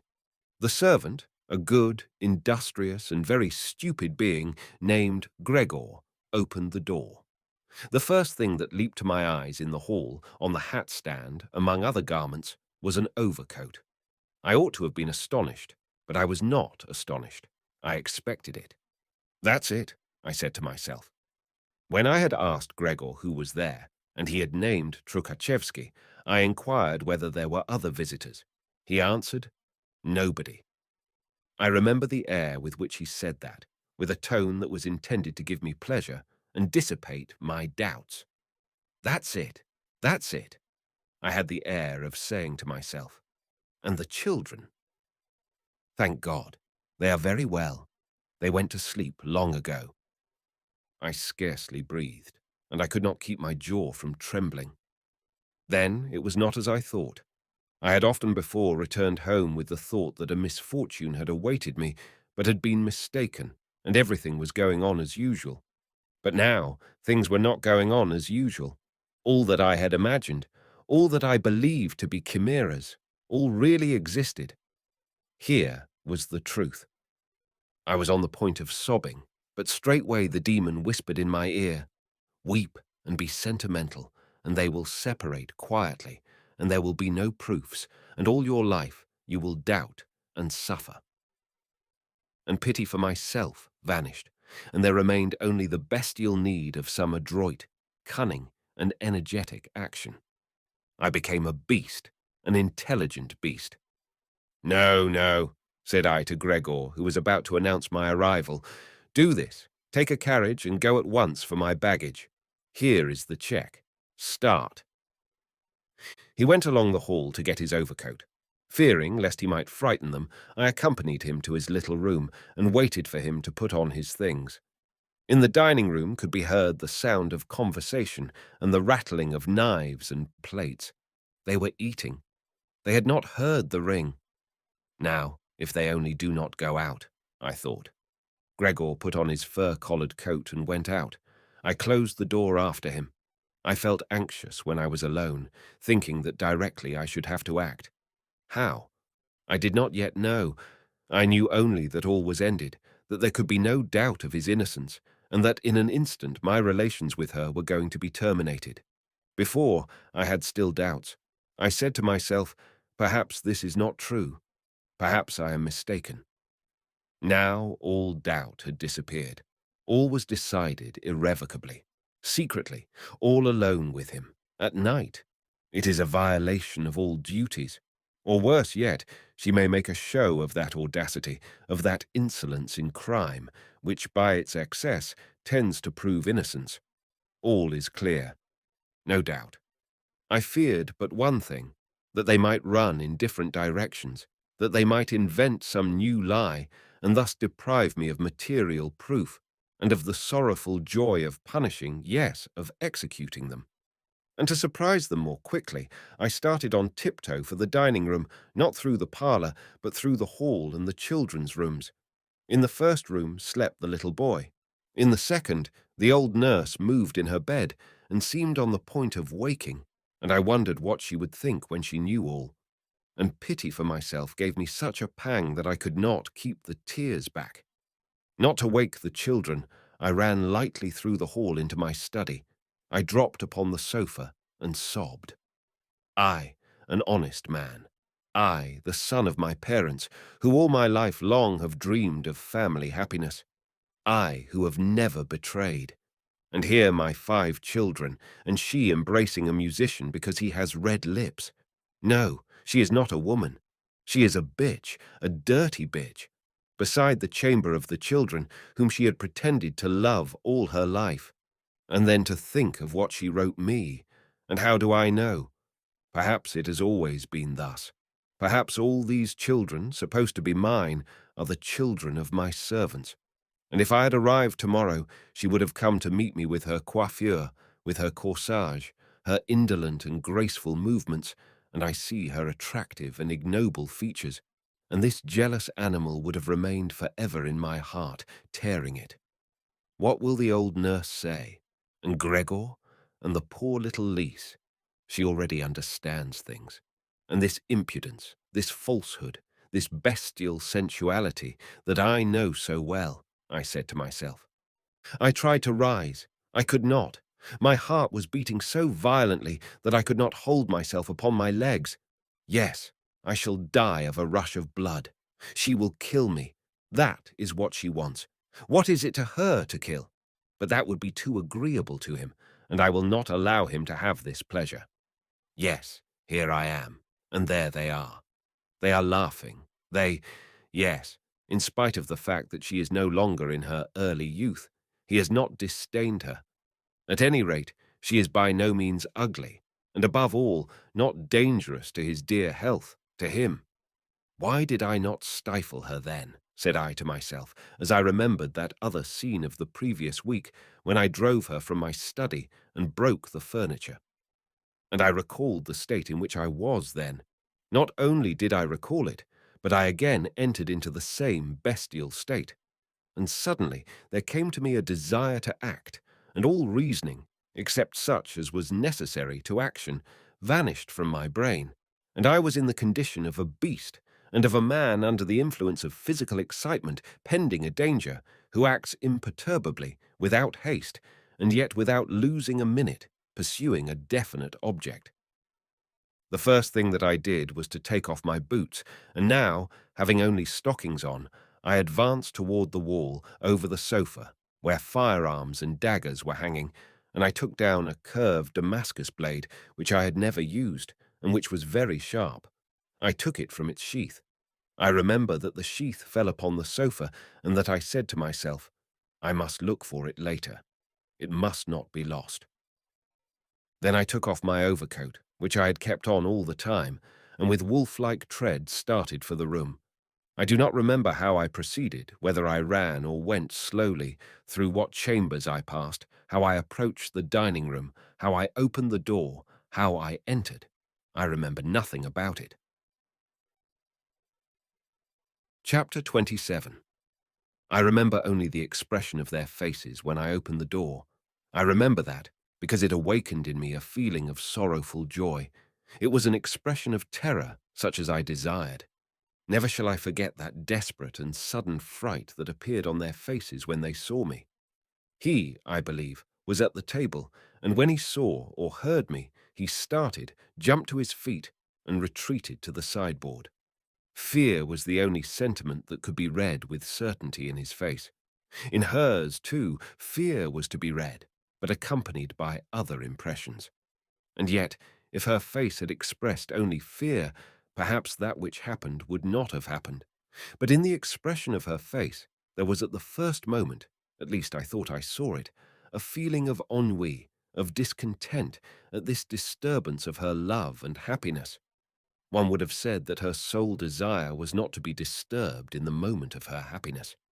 But these expressions appeared upon their faces only for a moment.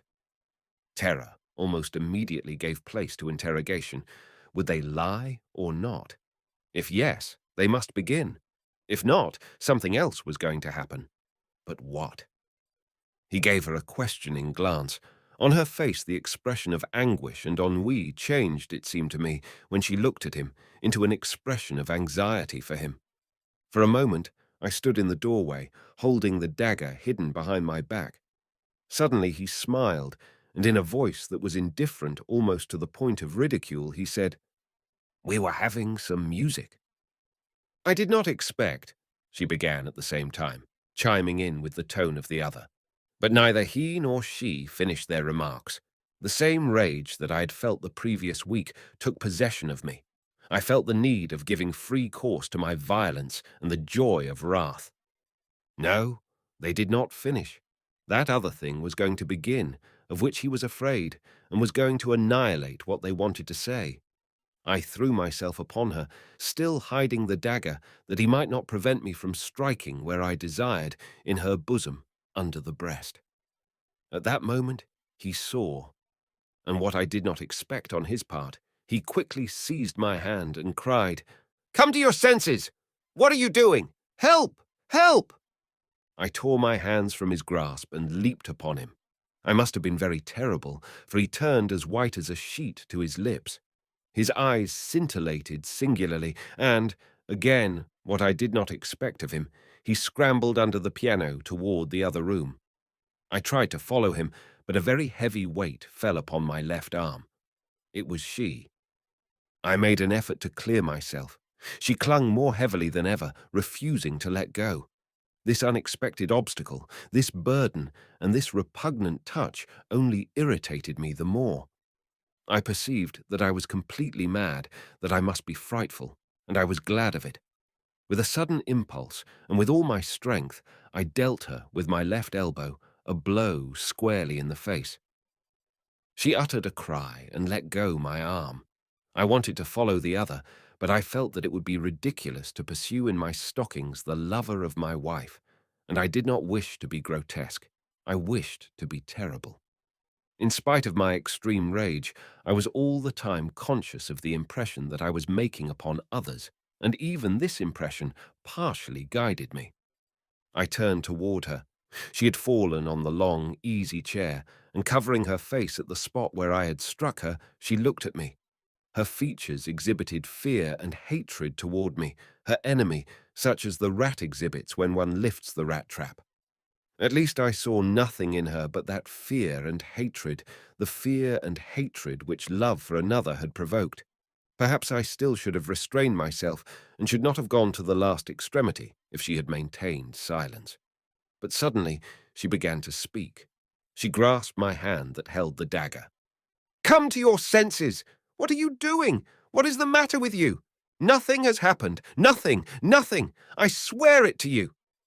I might have delayed longer, but these last words, from which I inferred the contrary of what they affirmed, that is, that everything had happened, these words called for a reply, and the reply must correspond to the condition into which I had lashed myself, and which was increasing, and must continue to increase. Rage has its laws. "Do not lie, wretch! Do not lie!" I roared. With my left hand I seized her hands. She disengaged herself. Then, without dropping my dagger, I seized her by the throat, forced her to the floor, and began to strangle her. With her two hands she clutched mine, tearing them from her throat, stifling. Then I struck her a blow with the dagger in the left side, between the lower ribs. When people say that they do not remember what they do in a fit of fury, they talk nonsense. It is false. I remember everything. I did not lose my consciousness for a single moment. The more I lashed myself to fury, the clearer my mind became, and I could not help seeing what I did. I cannot say that I knew in advance what I would do, but at the moment when I acted, and it seems to me even a little before, I knew what I was doing, as if to make it possible to repent, and to be able to say later that I could have stopped. I knew that I struck the blow between the ribs and that the dagger entered. At the second when I did it, I knew that I was performing a horrible act, such as I had never performed, an act that would have frightful consequences. My thought was as quick as lightning, and the deed followed immediately. The act, to my inner sense, had an extraordinary clearness. I perceived the resistance of the corset, and then something else, and then the sinking of the knife into a soft substance. She clutched at the dagger with her hands and cut herself with it, but could not restrain the blow. Long afterward, in prison when the moral revolution had been effected within me, I thought of that minute. I remembered it as far as I could, and I coordinated all the sudden changes. I remembered the terrible consciousness which I felt, that I was killing a wife, my wife. I well remember the horror of that consciousness, and I know vaguely that having plunged in the dagger, I drew it out again immediately, wishing to repair and arrest my action. She straightened up and cried, "Nurse, he has killed me!" The old nurse, who had heard the noise, was standing in the doorway. I was still erect, waiting, and not believing myself in what had happened. But at that moment, from under her corset, the blood gushed forth. Then only did I understand that all reparation was impossible, and promptly I decided that it was not even necessary, that all had happened in accordance with my wish, and that I had fulfilled my desire. I waited until she fell, and until the nurse, exclaiming, "Oh my God!" ran to her. Then only I threw away the dagger and went out of the room. I must not be agitated. I must be conscious of what I am doing, I said to myself, looking neither at her nor at the old nurse. The latter cried and called the maid. I passed through the hall, and after having sent the maid, started for my study. What shall I do now? I asked myself, and immediately I understood what I should do. Directly after entering the study, I went straight to the wall, took down the revolver, and examined it attentively. It was loaded. Then I placed it on the table. Next, I picked up the sheath of the dagger, which had to drop down behind the sofa, and then I sat down. I remained thus for a long time. I thought of nothing. I did not try to remember anything. I heard a stifled noise of steps, a movement of objects and of tapestries, then the arrival of a person, and then the arrival of another person. Then I saw Gregor bring into my room the baggage from the railway, as if anyone needed it. "Have you heard what has happened?" I asked him.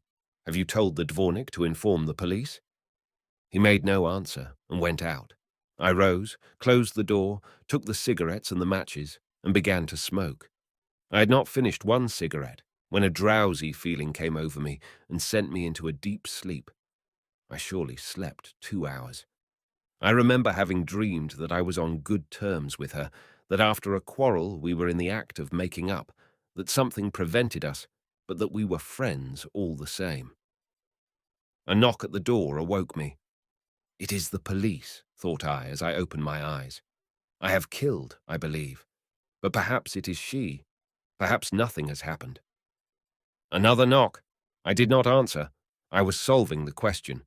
Has it happened or not? Yes, it has happened.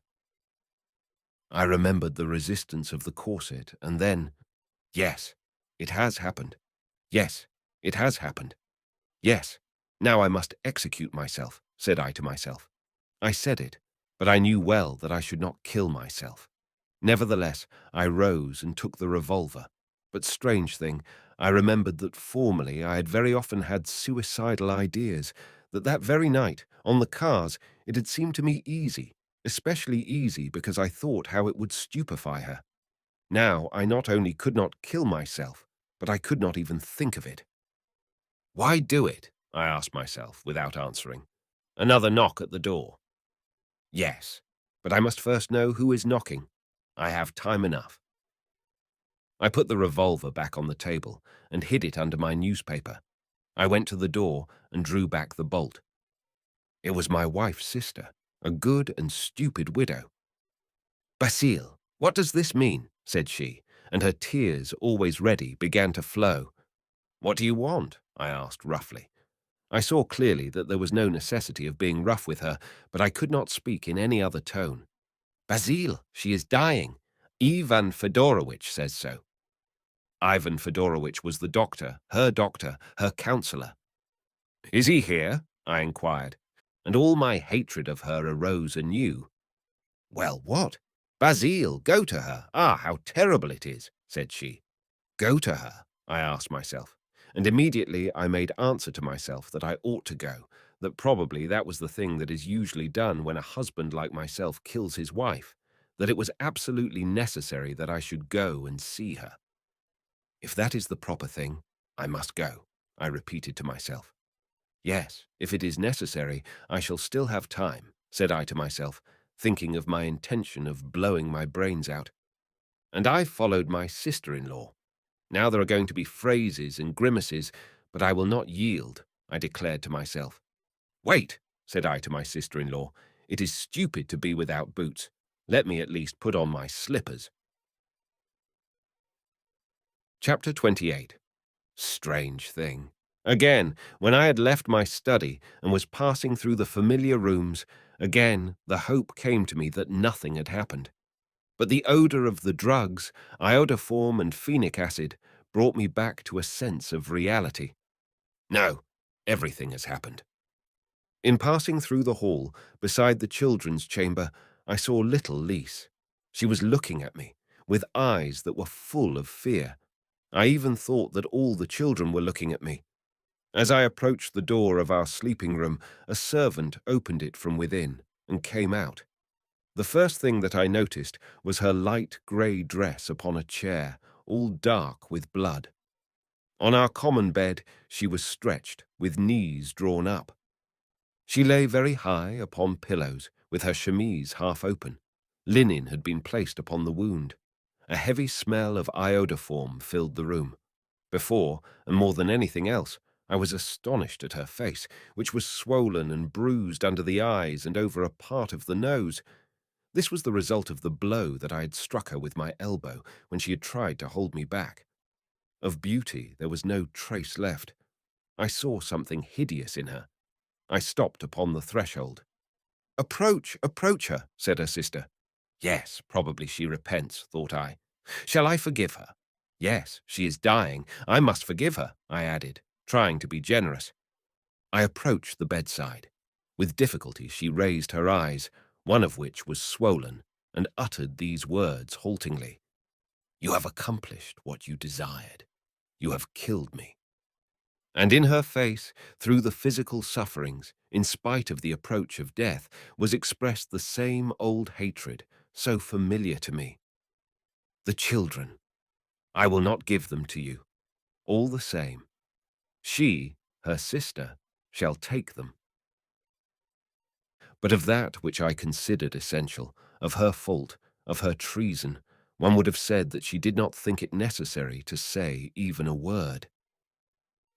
"Yes, revel in what you have done," and she sobbed. At the door stood her sister with the children. "Yes, see what you have done." I cast a glance at the children, and then at her bruised and swollen face, and for the first time I forgot myself, my rights, my pride, and for the first time I saw in her a human being, a sister.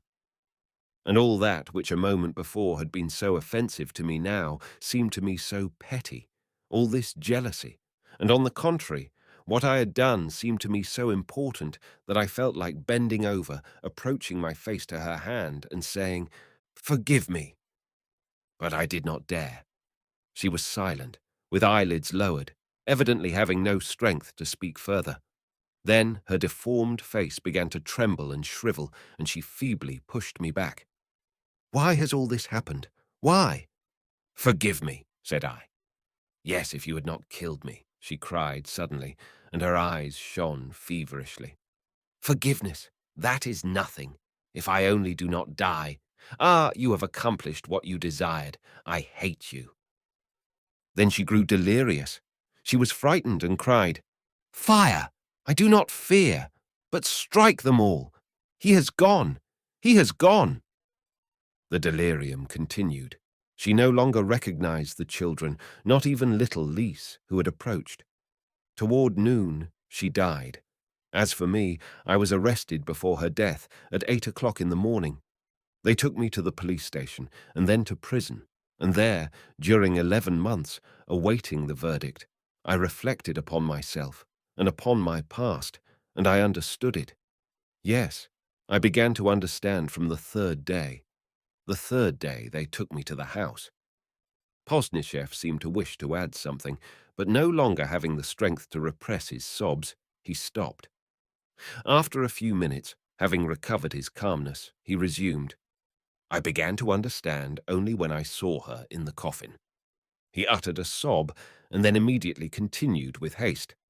Then only, when I saw her dead face, did I understand all that I had done.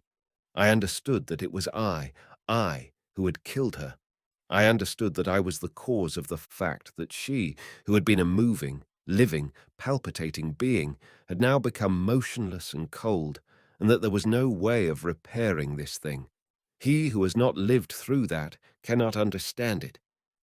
We remained silent a long time. Pozdnyshev sobbed and trembled before me. His face had become delicate and long, and his mouth had grown larger. Yes, said he suddenly, if I had known what I now know, I should never have married her. Never. Not for anything. Again, we remained silent for a long time. Yes, that is what I have done. That is my experience. We must understand the real meaning of the words of the Gospel. Matthew, verse 28, that whosoever looketh on a woman to lust after her hath committed adultery. And these words relate to the wife, to the sister, and not only to the wife of another, but especially to one's own wife. The end.